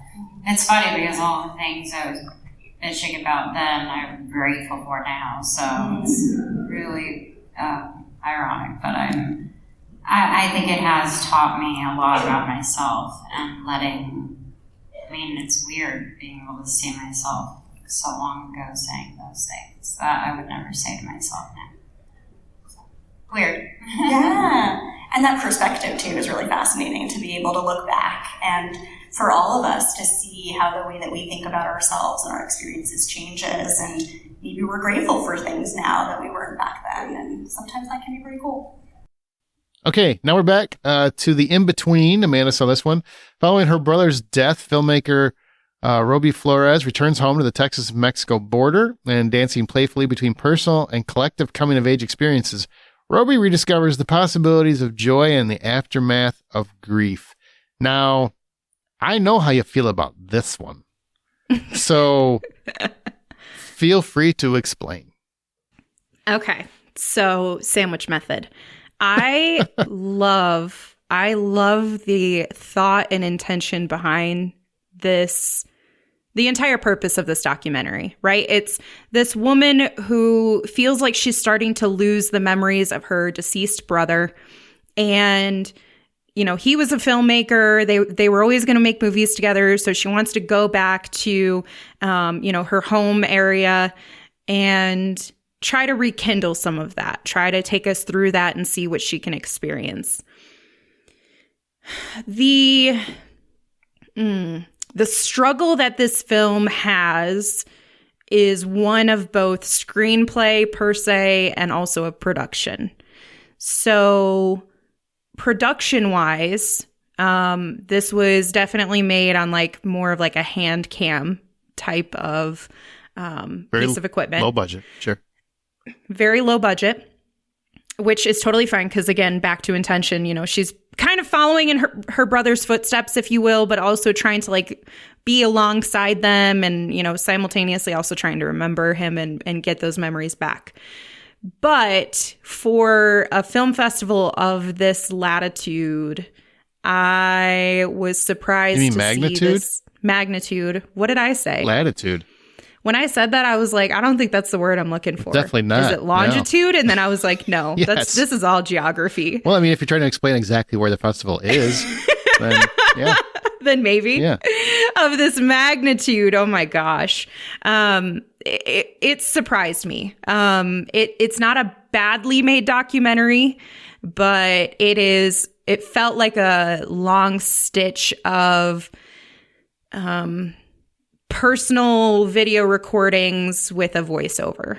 Oh, gotcha. So I definitely struggled with, one, staying engaged with it, and two, the other part of it, that I struggled with, because I can get past the production, right? Like, I don't care about the budget. I don't care if you're giving me anything fancy. But I do care about having structure and having kind of a clear direction and path of where we're going. And throughout much of the documentary, it felt like we were just circling the rabbit's tail, the dog's tail. I'm really bad at analogies and words today. But that's kind of the direction that I felt like I was being almost misled in, where I'm like, are we going to have memories that, bring us somewhere? I didn't feel like we had, the big moment didn't feel that big to me. It felt like a very personally driven movie, which I can love and appreciate. Mm-hmm. But from an outsider's perspective, if you're not connected to her personal story, it's hard to follow this stream of thoughts to a final conclusion as a film. And I just didn't feel like we had enough of the impact that this story could have given us. And at times I kind of struggled with, is this more about her journey or is this more about his journey? You know what I mean? And so that led to a little bit of the lack of clarity as well. Are we focusing more on him or her? I can't really tell. And by the end, it feels like it's a bit more of her journey. And I didn't feel like I needed a whole movie to get there. I understand that. But I also heard very, very clearly your thoughts. And so I already know where you're coming from. And you said it very eloquently, because Thank you. I tried so hard. It's not the vibe I got when you walked out of it. All right. So that's, you know what? That's the thing is I want to love, respect, and appreciate that somebody very worked kind. This hard to get something into the festival, and they did. And they did it in a family member's honor, which is incredible. Something that her brother definitely tried to rise to achieve, and she was able to achieve that in his memory. And that's fantastic. But at the end of the day, we're still critics, and we still have to look at this as a film. Absolutely. And that's the hard part. What was the score? 3 out of 10. Boy, for a 3 out of 10, you gave that lots of love. All right. So sandwich method. Yeah, there you go. Wait till we get to I saw the TV glow. Try to dance around that one. All right, things will be different. In order to escape police after a robbery, 2 estranged siblings lay low in a metaphysical farmhouse that hides them away in a different time.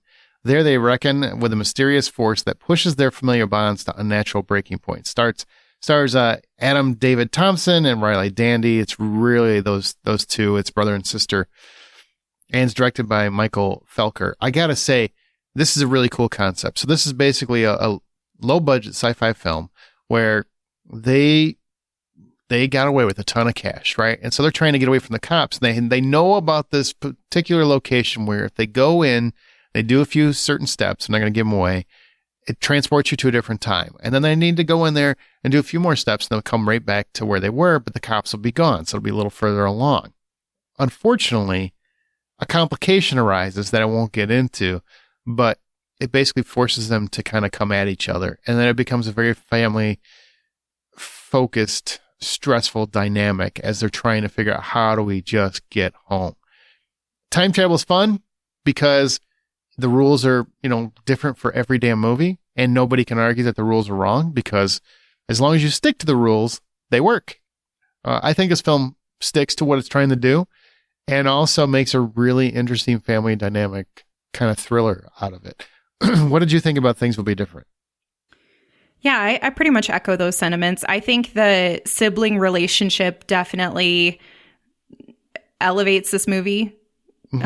Because you can really connect with it. You can connect with, the things that they're describing they've gone through and that they're struggling with, or, the things that one person perceives the other to resent them for, or, kind of wrongdoings and guilt and shame that somebody may hold on to within family. You grow up with these people, you make childish decisions, things that, do affect the other person. And then you grow up, right? And you become an adult and you're like, wow, I really did some dumb stuff. Some people can move past their own guilt and the acts of others, and some people can't. And so it also kind of explores that part of a familial relationship, specifically with siblings. So I really liked that. And then on top of it, the time travel was really cool. It was fun. The action was fun. Like, I was very invested in these two in their story and where these characters were going to end up. And I really liked that they didn't convolute the time travel part of it. It felt complex enough that not anybody could just figure it out and do it.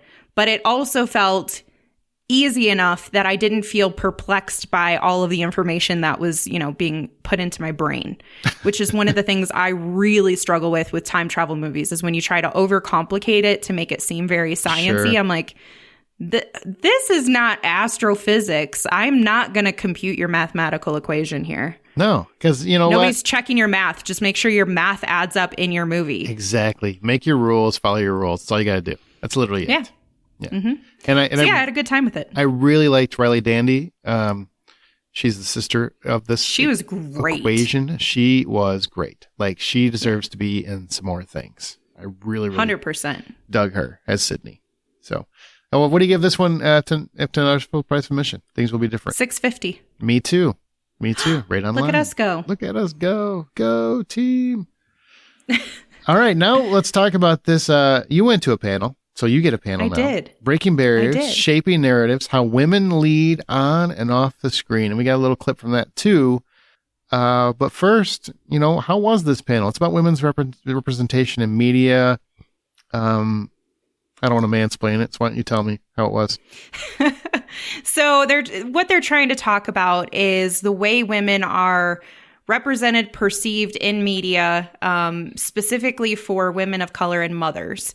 They're wanting to highlight the impacts that these sorts of discussions and impressions have on women, the stereotypes that exist, the ways that these very capable, brilliant, wonderful, driven, ambitious women have achieved the things in their career that they have. And then there's also the reflection of like, hey, and this is Brooke Shields' perspective, I did these things when I was younger in terms of, there was like a whole joke where Meghan Markle had told this story when she was like 11 years old. And she like wrote a letter after she saw it in a commercial. And this ad was basically like, yeah, women, it was something kitchen related. And they're like, women do it in the kitchen or whatever. Like, this is their place. And she was like, why isn't it not like people in the kitchen? And she wrote them about this and the perspective and the way it made her feel. And they changed the ad to make it more inclusive, to not make it so gender stereotyped, which is amazing. And Brooke Shields was like, when I was 11 years old, I was pretending to be a prostitute on TV, on camera. We were doing different things at 11 years old. So it was very hilarious. But then they do really talk about the impact that has by simply being an actress and engaging in those sorts of things, and how that potentially, she was part of the quote unquote problem. You know what I mean? In terms of the way women are mistreated within the industry, the way that they're represented in the industry, and how these women also kind of took the reins for their own career. And trying to do things different, trying to break through them. Katie Couric told her kind of nightmare story. But, there's a lot of hope on the other side of it. And they also talk about, where things have come, how they've changed over the years since they've been in the business.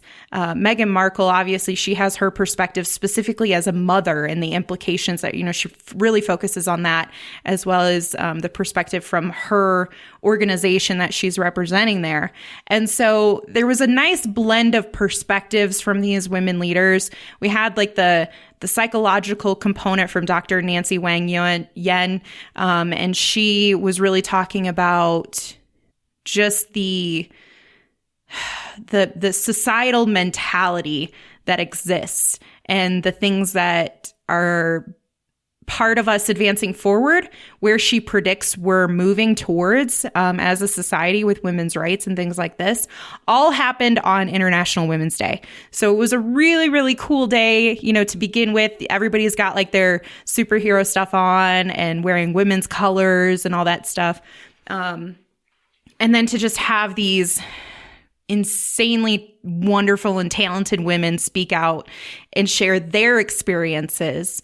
Katie Couric is the one that resonated with me the most, because she talked about her professional career and the things that she had to do that men probably wouldn't need to do. Like, she didn't need to demand the things that she had to demand when she was accepting her position. The treatment that she, went through is not what a man would have to go through. And so she really highlighted the challenges that she endured and the pathway that she paved for the rest of the women, for all of us. And coming as like this, younger journalist, it was just a very beautiful kind of story from everyone's perspective. That sounds wonderful. Now here's a little clip from that panel, Breaking Barriers. Megan, will you tell the story about when you wrote that letter to PNG? Because I don't know if everyone's heard it, but it's such a great story at a very young age, what you did. That's so fun. Yes. I was disrupted the flow. I'm so sorry. Oh, it's go ahead. That's what I love about interview. Okay, I was 11 years old, about 11 years old, and I had seen a commercial on TV for a dishwashing liquid, and the boys in my class at the time said, it said, women all over America are fighting greasy pots and pans. And the boys said, yeah, that's where women belong, in the kitchen. And at 11, I just found that infuriating and wrote lots of letters with a pen to paper, and they ended up changing the commercial to people all over America. And it's funny to look back at it now, because that's before social media, where you had a reach that was so much greater. It was just an 11-year-old with a pen and paper. But it just, I guess, goes to show that if you know that there's something wrong and you're using your voice to advocate in the direction of what is right, that can really land and resonate and make huge change for a lot of people. So the voice is not small, it just needs to be heard. Okay, so My Dead Friend Zoe, you talked about this one quite a bit as well. I know you had good feelings on this. Yeah, it's directed strong feelings. Directed by Kyle Hossman Stokes, engaged in a mysterious relationship with her wisecracking and dead best friend from the Army, a female veteran is summoned to the remote lake house of her estranged Vietnam vet grandfather. And this has Morgan Freeman and Ed Harris in it? Mm-hmm. Mm-hmm. Mm-hmm. I didn't notice that before. That's funny. Yeah, so this is a interesting movie to talk about, because I walked into it not knowing much about it. I think it's an unfortunate title, but the title is apropos to the movie that's being told. It's a movie about a lot of things. It's about friendship. It's about devotion. It's about family, and it's about the military. And it really is a love letter to veterans. Sonequa Martin Green, you know her from Star Trek Discovery and Walking Dead, is phenomenal in this movie. She's absolutely phenomenal. Her character is Merritt. She has PTSD because her friend Zoe died. Her friend Zoe is obviously dead. I mean, it's in the title. I'm not spoiling anything. My dead friend Zoe. And the whole film is following her deal with that. And as she's trying to deal with it, Zoe is still very much alive in her brain. So it's her imaginary friend, if you will, as she deals with her grandfather, who's Ed Harris, who's also a veteran. He's going through the early stages of Alzheimer's, and her mother, just that's her grandfather, her mother wants to put him in an assisted living home, and he refuses to go, but can he live on his own? And doesn't he deserve more respect because of what he's done for our country? And then it talks about the differences between veterans. And also there's a buildup because we don't know exactly what happened to Zoe until the movie kind of unveils its final act. And that's where we really get all the layers. But ultimately, this is an absolutely beautiful film. And it has so many layers to it. Full disclosure, my grandfather was in the military. Is the reason I joined the military. So I very much related to Merritt and her plight. And, Sonequa Martin Green, as an actor, I've seen her in Walking Dead. I thought she was okay. In a couple things, I thought she was good. I didn't watch Discovery, but she blew me away here. So I don't know if it's just because I haven't been watching all the things she's done before, but she is phenomenal. Natalie Morales as Zoe, even though she's dead, but she's also there in flashbacks. She's wonderful. She's hysterical, but also deep, and she has a really dramatic plight as the movie goes on, and it really, is talking about mental health. Merritt is really struggling with hers because she can't deal with the fact of whatever happened to her dead friend Zoe. And Morgan Freeman, he runs group therapy that she's court ordered to attend, and she just cannot talk about it there, and she has to, or else she will be going to jail or whatever else. So he's trying to get her to come clean. And of course, Ed Harris is just great at everything Ed Harris does. There's nothing Ed Harris does poorly. But as her grandfather, as somebody who's wrestling with, forgetting things, but also he has his pride. He doesn't want to be treated like a child. There's a lot to it. And man, also, Akarsh Ambakar, he plays Alex, who's kind of the guy running the assisted living. He also kind of becomes romantic interest of Merritt's. He's very funny and charming, and it's kind of like a side character, but he's also, everybody makes this movie better. I mean, this is a movie I walked into knowing nothing about it. I walked out of there going, I want to watch it immediately again. I just absolutely loved it. Absolutely loved it. And what was your final score for My Dead Friend Zoe? 950. Holy cow. I just said I loved it. I said it like 3 times. So I know, but I wasn't expecting it. Yeah. So we're going to sandwich this, I guess, right? That's the sandwich method? Sandwich method. Let's get to the middle. And the middle is I saw the TV glow. Boy, oh boy. Owen is just trying to make it through life in the suburbs when his classmate introduces him to a mysterious TV show, The Pink Opaque, a vision of a supernatural world beneath their own. In the pale glow of the television, Owen's view of reality begins to crack, and it stars Justice Smith and Bridget Lundy Payne. It's directed and written by Jane Schoenbrunn. Go ahead, Amanda. What are your thoughts on I Saw the TV Glow? And then I'll jump in where I deem appropriate. So the first third of the movie, I was like, was this written for me specifically? Because there are heavy Buffy references, okay? Yeah. And a traumatizing childhood. I was like, check. And we're going to invest our energy into TV because we can connect with these characters and they feel like family because we're little loners. And I was like, check. I get this movie. I loved it up until that point. Yeah, it was so good. I literally took a bathroom break and I came back and I was like, what the am I watching? I think I actually said that to you out loud. So I did miss a couple minutes, and maybe that's where it explains everything. But I don't think so, based on Aaron's review. No. So after the first third, when they really get you hooked in, is when the story starts to take a very sharp left turn. Okay. I'm not sure that it was following Google Maps. I think we got a little sidetracked. Not sure that we got to the final destination as well. There were a couple detours. And that is the general consensus of my feeling of the movie. Wow. I love how you danced around that as quickly and painlessly as possible. Okay, so there's a really beautiful underarching story that connects this movie with the trans experience, and that is beautiful. It is also something that a lot of people who were just isolated, traumatized, lonely, all of those really fun childhood experiences that caused you to have anxiety and depression and be on medication today and also go to therapy. All of those children who connected with entertainment, like all of you listening probably, it has a space for you to connect to.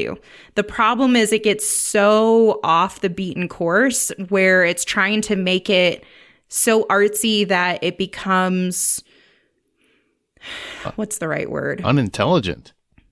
I was going to say unfun. Like, I was like, this is just being weird for weird's sake, almost. Yeah. And I didn't feel like we were taking the same path that we were originally intended to be on, nor did I feel like we got to a final conclusion for the movie itself that really brought me to a place of like, oh, wow, let me cheer for how this concluded.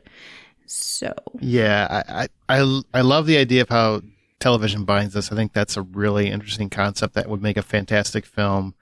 What does it say about us? Our own truths, our own journey. This is definitely about identity and everyone's personal journey towards that identity. And I respect that. I think Jane Schoenbrunn has some good ideas here and is going for a much more abstract visualization of those ideas. I think they're very complicated. They're very heady. I just don't think they land. I don't think Justice Smith's Owen is an interesting character. He's barely present and very devoid of emotional connection. I understand why. Doesn't make for an engaging movie. Bridget Lundy Payne, I think her character is actually pretty interesting. She's more relatable, I guess, in some ways. But, sometimes, I'm going to quote from my own review, great ideas do not always connect. And that's the case here. I think this is more philosophical than linear. It's not great storytelling. It just, you have to engage the audience. You have to embrace the audience. And also, no matter how complicated the subject is, no matter how personal the subject is, the audience has to come along for the journey. And at no point did I feel like I was really on this ride. I felt like you're telling me your story and that's great, except it doesn't make any sense. It's all over the place and it can't find a single track. Like it's constantly changing the channel, right? It's literally changing the channel constantly. Literally. That's Yes. funny. That was a good one. Yeah. And that's what I think. It just does not work as a film. If $10 is the full price of admission, I give it $3.50. I think there's definitely some creativity, some really cool, interesting ideas here. And I think this film shows that there's a lot of artistic growth and potential there, but this is not the film. It just does not work. And I walked out of that movie and I said to Amanda, I guarantee you there's going to be a bunch of positive reviews tomorrow because people don't want to touch this subject. And I'm just not going to be one of them. I'm sorry. I just did not like the film. You know what's really crazy is I have not had I've had a lot of really great experiences walking out of a movie where everyone is riding the high of how great it was and chit-chattering about that. But I've seldom, if ever, had an experience where people were collectively A, confused, or B, not a fan of it. But it definitely was something to chat about because there were people who really did like it. So that is one thing about this. People. I didn't meet anyone. I appreciate that you found they some, exist online. I know that. Yeah, well, everybody exists online. But walking out of the theater, I feel like we were in the majority, quite a bit. But I don't want to trash the film either because if it speaks to some people and doesn't speak to us, so be it. That happens. But that's a very progressive audience there, and they didn't seem to be a fan of it at the time either. But who knows? I hope it finds the people that love it. I gave it a 4. I gave it a 3.5. Okay, we're not far off from each other. I was being generous. All right, so role play. I know. College students. Oh, you're going to read it? No, go ahead. Sorry. You're just excited to leave that topic, aren't you? Yeah. College students confront sexual violence on their campus through a transformative theater process. Yes, I did read that correctly. This urgent coming-of-age story, which is Aaron's favorite, follows young adults grappling with sex, consent, identity, and power on their paths to adulthood. It's directed by Katie Matthews. This was an interesting documentary and one that I haven't seen before. It's not so much kind of diving into sexual assault and abuse per se in the way that you would normally see it, right? Usually you have several subjects, you dive into whatever happened to them, you kind of go back to the scene of the crime or deal with the victims, the perpetrators, whatever. Or it's like a single case and you're just going, no, what this is they're taking students that have gone through things or haven't gone through things, and they're taking a year to build and create a a play of sorts based on real experiences that they either know or have heard or unfortunately partook in some way, and build a play that can be relatable to anyone. So the idea is we're going to take your experiences, we're going to soak them up, we're going to write something and create something that can speak to people about sexual assault, because at this particular college, 40% of women are assaulted. It's an insane number. And so they're trying to address that and address the problem. And I got to tell you, I thought it was fascinating how this handled, because they have like real genuine conversations about the different variations of what is sexual assault and what isn't. There are definitely people involved in the movie that are questioning if they even were assaulted, if they understand what assault is. Oh, wow. Yeah. I mean, and I don't mean that in some, because they're running the whole scenario back in their heads. Like, was it assault? Was that not? Like, I don't know. Where was that line? Was I too drunk? Did I okay it? Did I, whatever. And so it was really interesting to hear all of the different perspectives. I don't think this is one of those where you're going to walk away just blown away, because it's nothing you probably haven't heard before, especially in this day and age. But I do think it's nice to kind of get away from the heavy-handedness of, just constant trauma when you're discussing this topic, instead of just conversation and just listening. And that's a big part of the movie, is listening to people. And I found that really captivating. I give this 6 out of 10. I thought it was an interesting way to do a documentary on sexual assault. Very interesting. Very unique concept, too. It was, for sure. So, Mommy Farah? Mm-hmm. Mama Farah. Mama Farah, yeah.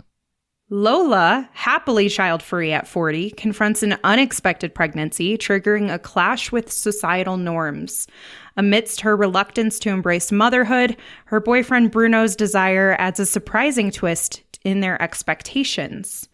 This was written and directed by Liliana Torres, and I'm very curious kind of about this story. Does it tap into kind of like the emotions of motherhood, the struggle of it? Does it tap into more, trying to display how the perspective of people who don't want to have kids? Like, what's the angle here that it focuses on the most? It's kind of going through all of them, honestly. I really enjoyed it. And lead Maria Rodriguez Soto, fantastic. Like, fantastic. She is so relatable, impactful, genuine, whatever. The way that they structure it is she finds out she's pregnant, and, she starts the movie living her best life. She's having sex in the shower with her boyfriend. She can do whatever she wants. She can do her art. She can do whatever she wants because she doesn't have kids, because kids can be demanding. She has friends that want her to babysit, and she's like, nah, I'm working. I don't want to. And so she's living her best life. Then she finds out she's pregnant. And in Spain, I think the law changed a year or two ago, but in Spain, they had a law where you had to wait 3 days before you could get an abortion or something along those lines. And so she has to spend those days kind of reviewing her choices. There's a lot of, it kind of looks at the weight that's put on women. And I guess I don't even think about it enough. I've got 2 kids. I've, lived this life.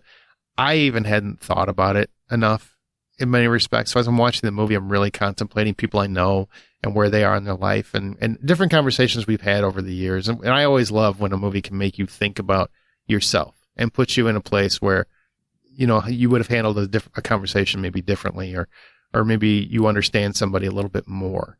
And I think that's what the film's trying to do. It's trying to relate to people and say, hey, there is a stigma about people that don't want kids. That is not fair, because I think the stigma is you're selfish if you don't want kids, right? That's always been the thing. And I think that's changed for some, it's changing, but there's still a lot of people that feel that way. Like, you're not really happy. You can't reach your full contentment period until you have a child. And I think because of that, it affects people mental health wise, because they have this in their head that they have to have a child to be complete. And, and that's what she's going through. She's wrestling with those options because now she does have to think about that. She spends time with people and their kids, and people who are trying to conceive and can't. Everyone has like a different journey, and the movie is kind of touching on several of them, which I really, really loved and appreciated. And ultimately, and even her boyfriend, who was fine without having kids, now maybe he wants one because she's pregnant, and it's a lot of the stigmas and her wrestling with what is right for her and what is most important for her, and her coming to the actualization of this is the right choice for me. And I thought it was handled very well. I thought her performance was profound and really, really bold. And I don't use that word very often. She really impressed the hell out of me, and the movie impressed the hell out of me, because it's a topic that, I'm not a woman. I've never been through that scenario. It's a different situation for men. I know. But it really kind of paints the picture clearer for a guy to understand where a woman's coming from in those different scenarios. That sounds like a really impactful and powerful movie. I cannot wait to watch it. I was really surprised how much. And it won some awards too, so I know it was a favorited of the festival. It was. And $10 full price admission, I give that one $8. I really recommend it. It is definitely a character piece, but man, Maria Rodriguez Soto, captivating. Just carries the whole movie. Now, speaking of a woman that carries the whole movie, a submersive love story gone wrong is I Love You Forever. And it follows a young woman in and out of an emotionally abusive relationship. Boy, it sounds like a comedy. It's got to be fun, right? Stars. There actually is some comedy here. Okay. Well, it stars Sophia Black Delia. I am sure I said that wrong. So tell me about this one.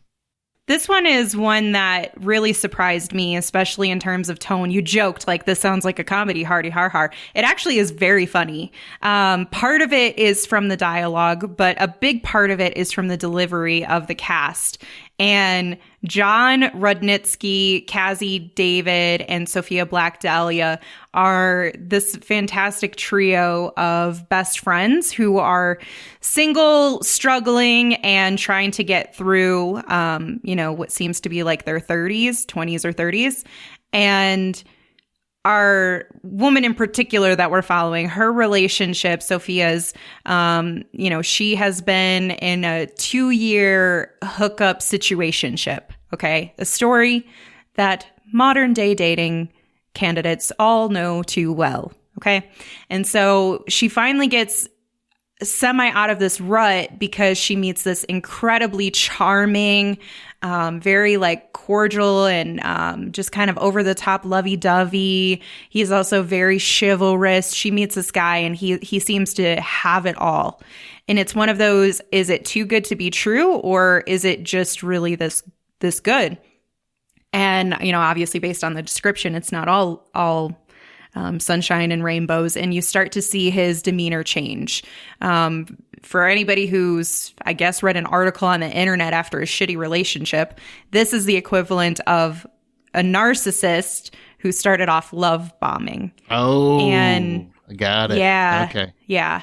It really does a great job, though, of depicting the current modern age dating world of like, these are how you meet people. This is how this can also be psychologically daunting to people, and why they could potentially be so non-committal, because that's very 2024, right? Like, people want to keep their options open. They have a good time. Let's just have a good time. Why do we got to put a label on it? All that good stuff or whatever. And this is also trying to look at how that fits in with dating apps just briefly, but I thought it was very cool that it made me think about it, and how dating apps give you endless, the imagination, the idea, right? That you have endless options. And so it's always like, well, I can always get one better type of thing, right? Like the circle just continues to turn. And so it's partly that. And then it's also partly just like her trying to survive this relationship, and what will happen on the other end. Is this somehow going to, work out and things are going to change? Is she, going to die of this relationship? Is she going to somehow get herself out of this relationship? And it's almost suffocating in certain points where it's like, I can't breathe for this girl. especially if you've been in some of these situations. And like Sophia has a very, very real panic attack, or it appears to be very real panic attack on screen. And it is gut wrenching. So this is for sure one of her, best performances that she puts on. She definitely carries the film. It's heavy, but they balance it out with comedy so that way it doesn't feel like this just, I don't know, debilitating task to relive trauma if you've experienced any of it. So I really appreciated the comedy. Really? Okay. So is this one of your, it seemed like this was one of your favorite movies of the festival. Yeah, it's definitely in like my top 3. I gave it 650 in terms of, opportunities. I can't say that everybody was a standout for the cast. Sophia really carries it in conjunction with Cassie. And this is going to sound really horrible, and I didn't want to write this in my review, so I'll say it here. And it is no fault to the actor himself. Okay, like I feel like I need to say that 14 times, but you got 13 more to go. Right, the guy has Ray Nicholson, and I'm so sorry I said your name. He has the face of somebody who he doesn't have neutrality in his demeanor or face. So for me, it was too easy for me to pinpoint if he was a good or a bad guy. Type of thing. Okay, I got what you're saying. That's like the best way I can explain it, because he has just a face that says it all. So he doesn't have. He wears it all ability. on his face. He wears it all on his face. Yeah. So it's nothing in offense to him. And this one I gave a 7. All right.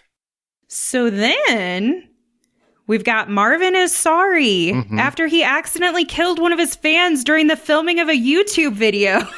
Famed YouTuber, God, I hope this isn't a documentary. Famed YouTuber Marvin Weaver must save his career by teaming up with Tag Taggart, an alt-right news anchor bent on cultural domination. Domination. Yes. For anybody who watched Bring It On. You're welcome. Okay. Well, I don't know what that reference. And I saw Bring It On.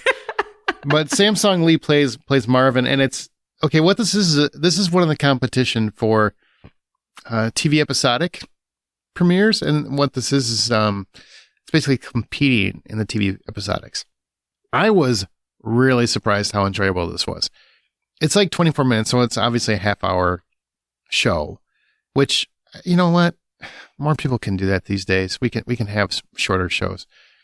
But essentially, this is like the pilot for what could be a TV show if it ever gets picked up, and I hope it does. It's an interesting concept. He's a YouTuber, right? He's huge, and then this poor kid who is trying to make him happy ends up dying because of his stunt. He's basically like, hold yourself underwater, hold your breath for as long as you can, and we'll see what happens. Well, the kid ends up holding it so long he drowns himself. Now, you can make the case, which I'm sure many of you in your heads are, well, that's not his fault.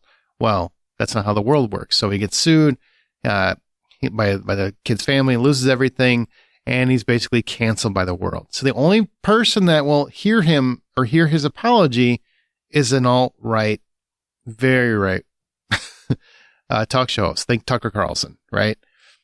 And of course, they're spinning this as it's an unfair result of cancel culture.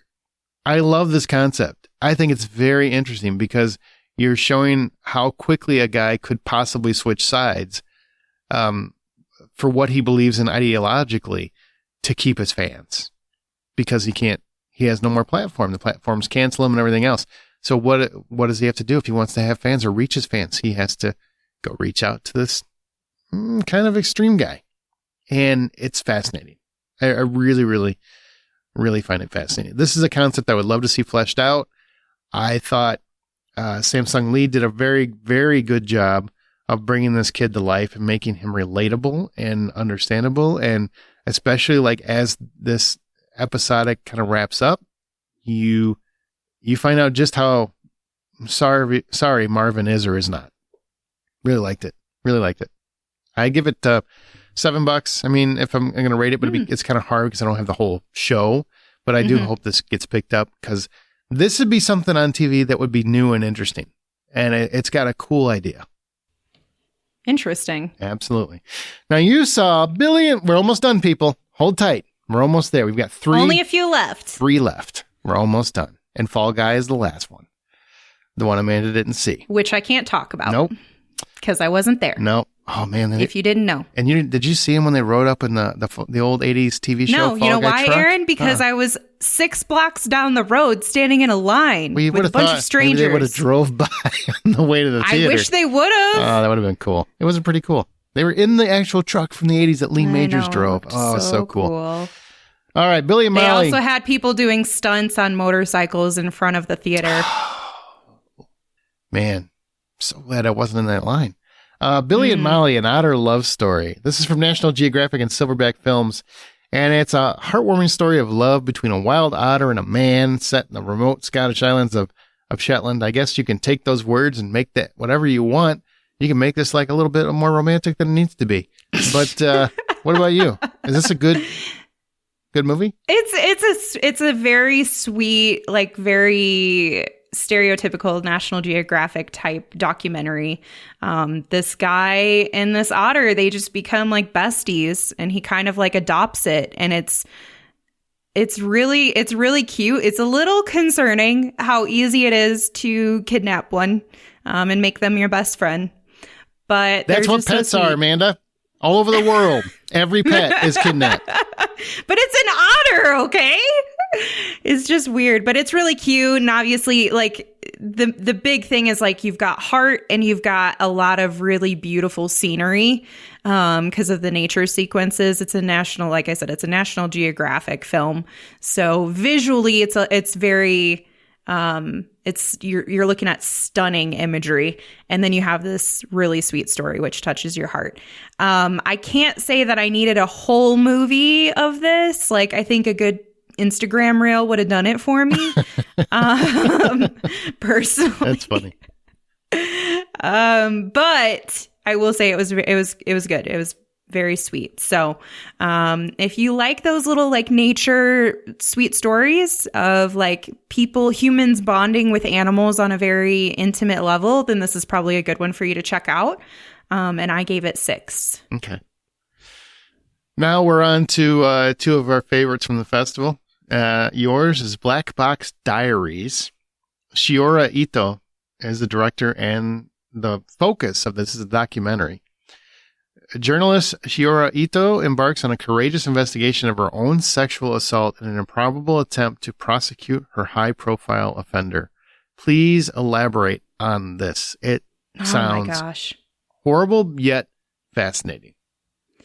So Shiori is truly one of my heroes now. This woman is just incredible.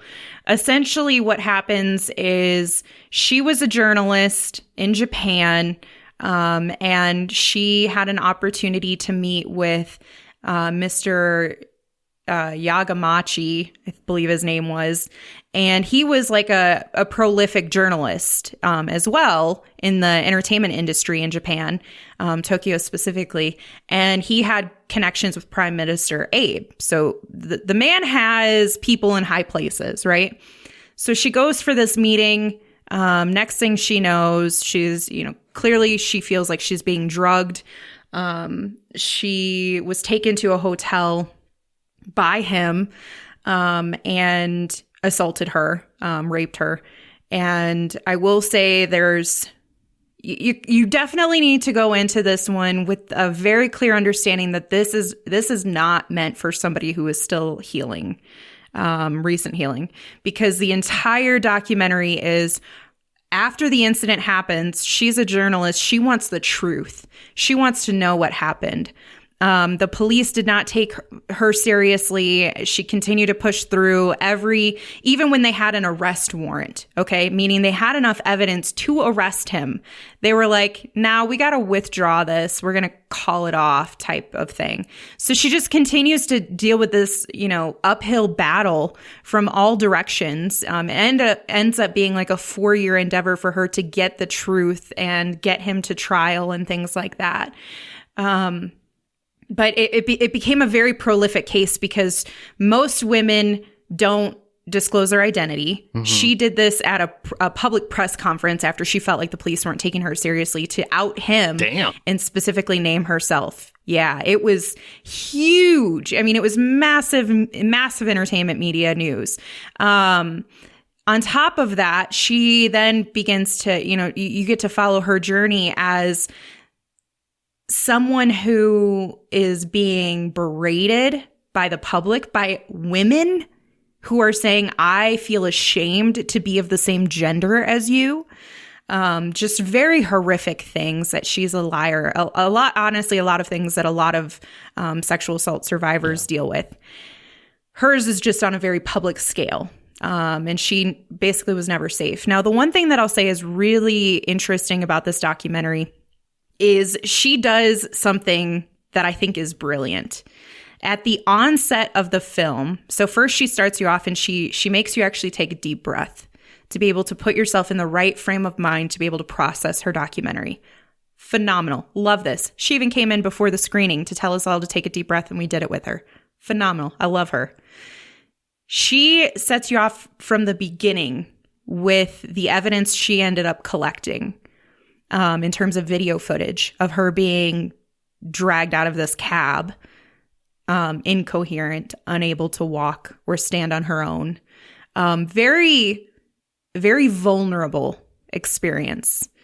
But I think the intention behind that was that so that way you didn't spend the entire movie also trying to determine if her truth was the truth. Oh. You know what I mean? You started off with, damn, we know for certainty, we're judge, jury, executioner in the audience, right? So we know when we start this documentary, her story is real. Like there's no, it takes the not that That's I'm smart. saying anybody watching That's would smart.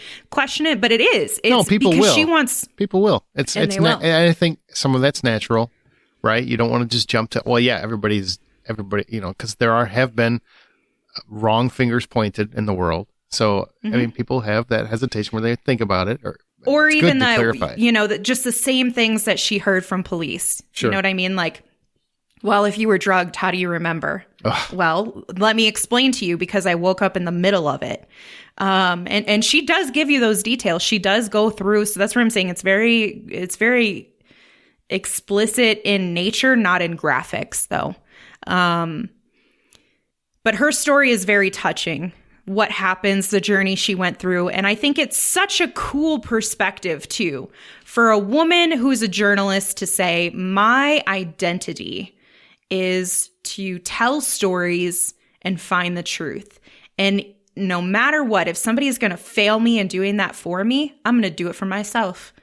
And that's exactly what her entire story is about her plight to taking this person down, making her assault something that had significant impact, not just to her, but has impact on others, both, negative to him and positive to others.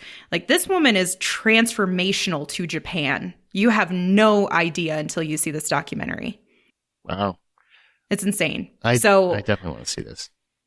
It was the movie that I was like, I have to see this because I just there was just something about it where I was like, this just sounds fascinating. And she's a journalist, so it's well told. It's well structured.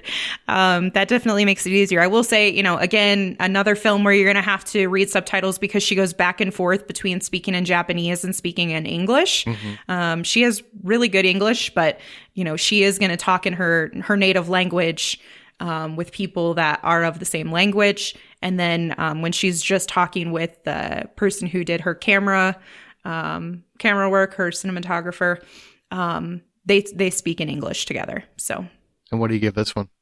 I gave it $9. Loved it, huh?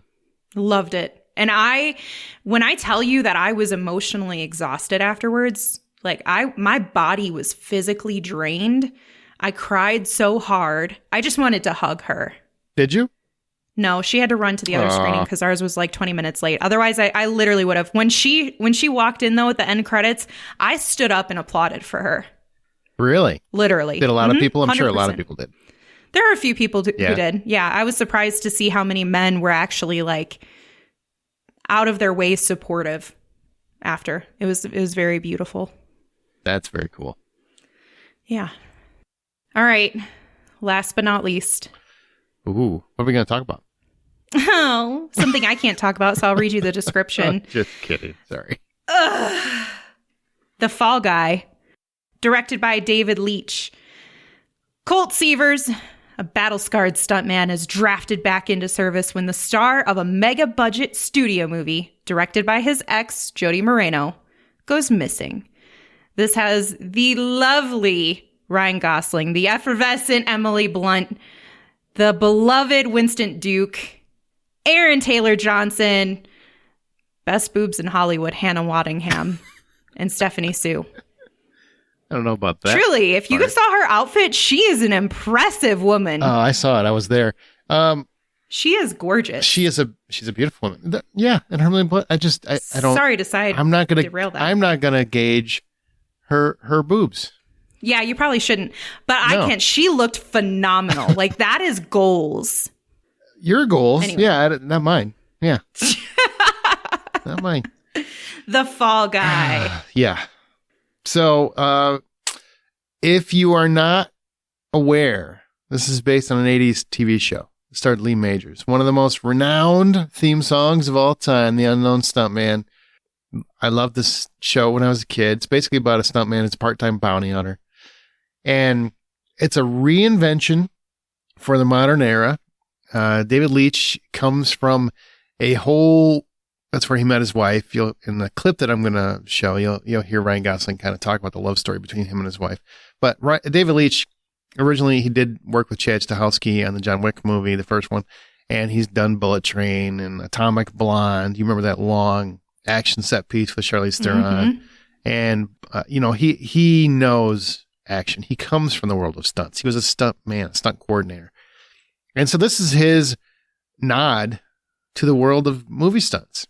And so Ryan Gosling uses stunts to his advantage, trying to crack this case, find out what happened to this famous actor called Tom Ryder. And he was famously a stuntman for him for many years, but then there was an accident and he kind of got out of the business. Now they need him because his ex, Jody, has her big shot to direct a big Hollywood movie, and he does not want that to fail. So he's going to come help, because Hannah Waddingham is the producer of the film, and she reaches out to him. That's the setup. It's such a love letter to stunts. I mean, there's so many practical stunts, and the way that they do action here is it's a blend of both being on set and doing stunts with the actors and like following the stunt coordinators to action scenes away from it, where he has to utilize his stunt knowledge to kind of save his ass multiple times. And it's a fascinating concept. I really like how they broke this thing out, and I love the chemistry between him and Emily Blunt. They work so good together. They're just beautiful together. They really have a nice, fun chemistry. They are the heart of the movie. It's nice to have a romance built into this that works, because too often in action movies it feels forced. I feel like this is really pivotal to how the whole movie works. She's the whole reason why he even takes part of this. He wants nothing to do with it to begin with, but he will do anything for her. And it's not one of those where she just hates him the whole time. It's just, she doesn't understand why they broke up in many respects in the first place. And it kind of ties into the whole movie. So it's all connected. If you like Ryan Gosling's performance in Nice Guys, where he was Holland March, and that kind of not quite dim-witted, but definitely a little less than bright, this is like the brighter version of that. It's still, he's wonderful with physical comedy. He gets to utilize that here. He's wonderful with action. He looks great shirtless. You get all of those things you want. This is all the quadrants, right? This is a very good summer blockbuster that we kind of need, coming out in May. I think it's the first weekend of May. And it's a loving tribute to some of the most impactful people in Hollywood, the unknown stunt people, stunt persons. I just thought it was a lot of fun.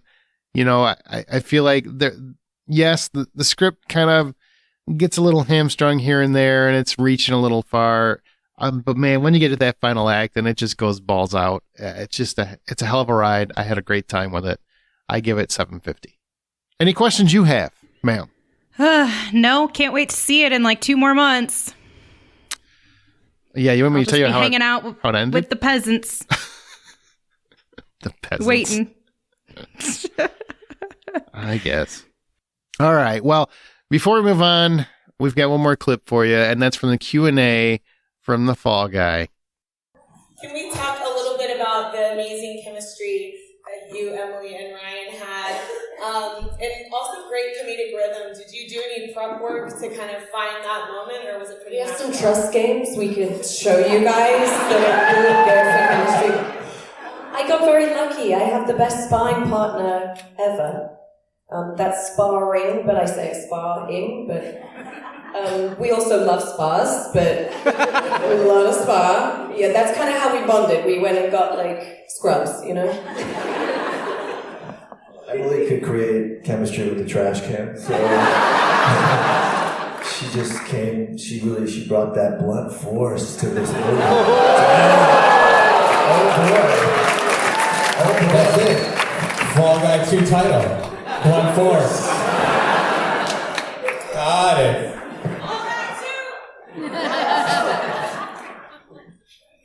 I did understand, though, that it was your idea, was it not, to bring the love story into this film?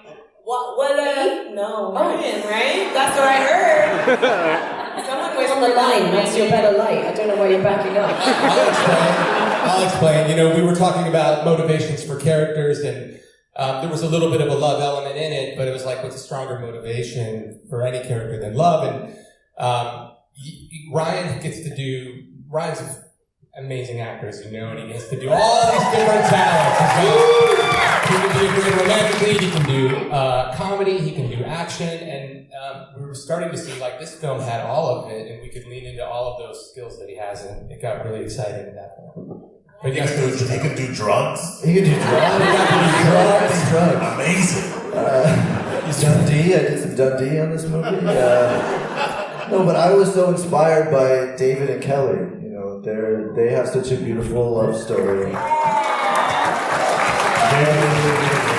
They make these movies together, and they treat their crew and everyone, their actors, like family, and it's beautiful to watch the way that they are as a couple and the way that they work together. It just was, there was inherently a love story already at the heart of this movie with the two of them, so it felt like if we were going to get meta about it, I'm crying right now. I love that. I'm going to bring an audience question. There are stunts from Hannah. There are stunts in this film that haven't been seen in years without CGI. Was that a goal from the beginning, or did that happen in the process? That was for me. Yes, please. Just repeat. Wait, what? Hannah, remember when you ran the stunt department for those 6 months, yeah? It's my question for you, Hannah. I've never actually gotten to ask. I mean, we're going to give it a go. Say it again, please.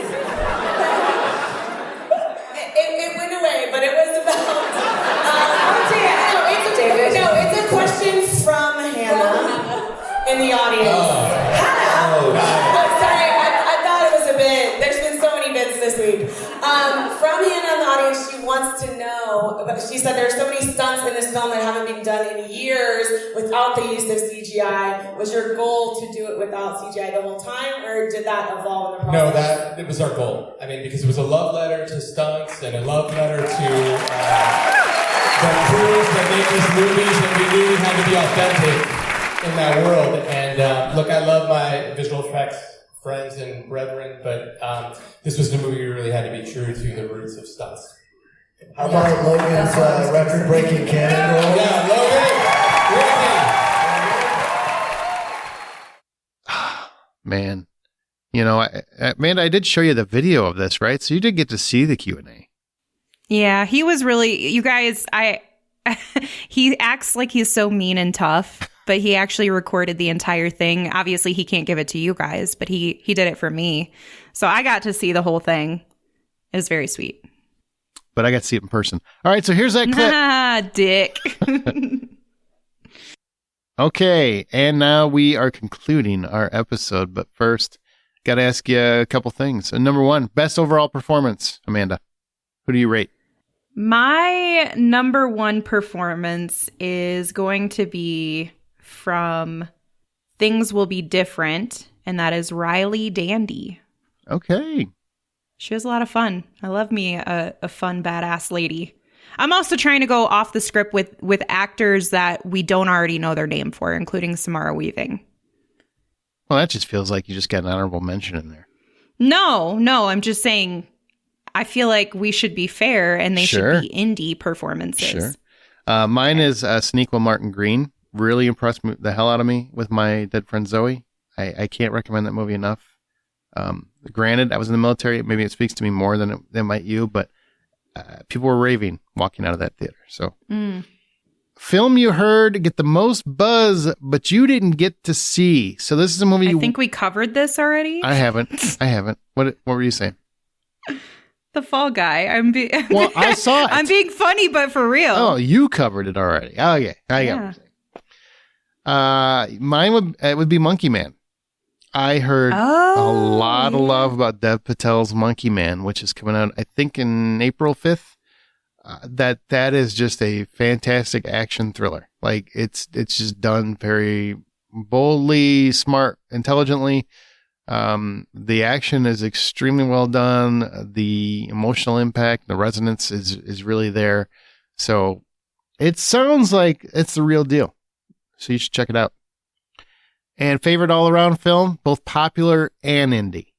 So you can pick a bigger one if you want, or you can pick an indie, or you can pick both. I don't care. Well, I'm going to say, because The Fall Guy is a little bit of a cheat for the one that got the most buzz that I didn't get to see. Mm-hmm. I don't know how buzzy it got, but one that I was really hoping to see and didn't get to just because it was on the last day. I flew out the day before. So The Greatest Hits is one that I really wish I would have gotten to see. It has Lucy Boynton, and she finds art imitating life when she discovers certain songs can transport her back in time, literally. And I think that's such a fun, unique take on time travel that sounds very much up my alley. And I really hope I get to see it at some point. You should also mention Civil War. That one's honestly like a pain point for me right now. I'm a little traumatized. Thank you, South by Southwest. Fun fact, kids, we actually changed our flights and everything else. Got a hotel, changed our flights. Got another hotel. Mm-hmm. Lost money on that. Changed our flights and everything so we could stay a night longer to go to Civil War, and then they changed the night that it debuted. Now, it's not, it is what it is. You got to do what you got to do. Things happen. Originally, they said it was going to be on the Wednesday night, and they moved it to the Thursday night, so we were unable to see it. But it kind of worked out for you because you had a major snowstorm coming your way. Yeah, and then Aaron just spent an absurd amount of money to be able to not be left alone. At that point, I was done. I was just done. At some point, you're just done. Over. Yeah, I'm just done. So favorite all-around film, popular, I'm going to go Roadhouse. Okay. I had a lot of fun with that, and I was also very surprised I had a lot of fun with it because I don't like people hitting people in the face. It makes me sad and I cry. Popular for that. And then indie would be Black Box Diaries. My popular one would be The Fall Guy. Sorry. And indie would be My Dead Friend Zoe. I think. I knew it. So, all right, we're at the end. Closing thoughts on the experience, the festival, anything? Every year you keep saying that it's going to be your last year. And then every year you go back to South by Southwest. True. And then you change your mind. Like after you get through the hump of like having to travel and like the work that goes with going to South by Southwest, after like 3 weeks of being away from it, you're like, yeah, I have to go next year. So I'm curious how many more years Aaron Peterson has left in him. I don't. Well, I mean, they have to approve me first. if let's say that you have perpetual approval, okay? I don't know. I take it 1 year at a time. It is an expense. It is. People think it's all fun. It's not. It's a lot of work, as well. And I don't believe in get the perk and don't do the work. You got to earn it. And I do that. I do my due diligence. So it is a lot of work. I did have what was it? The first night of the festival, we went to the Paramount party, which I normally don't do. Normally I make sure I have movies, and I don't go to too many of the parties, but I wanted to go to that one. because Amanda wanted to go to a party too. So we went to this party, and it was at the Paramount, and it's called the Lodge. So they had a bunch of Paramount different things. They had a Bass Reeves set up, which I love Bass Reeves. They had a Halo setup. I love Halo.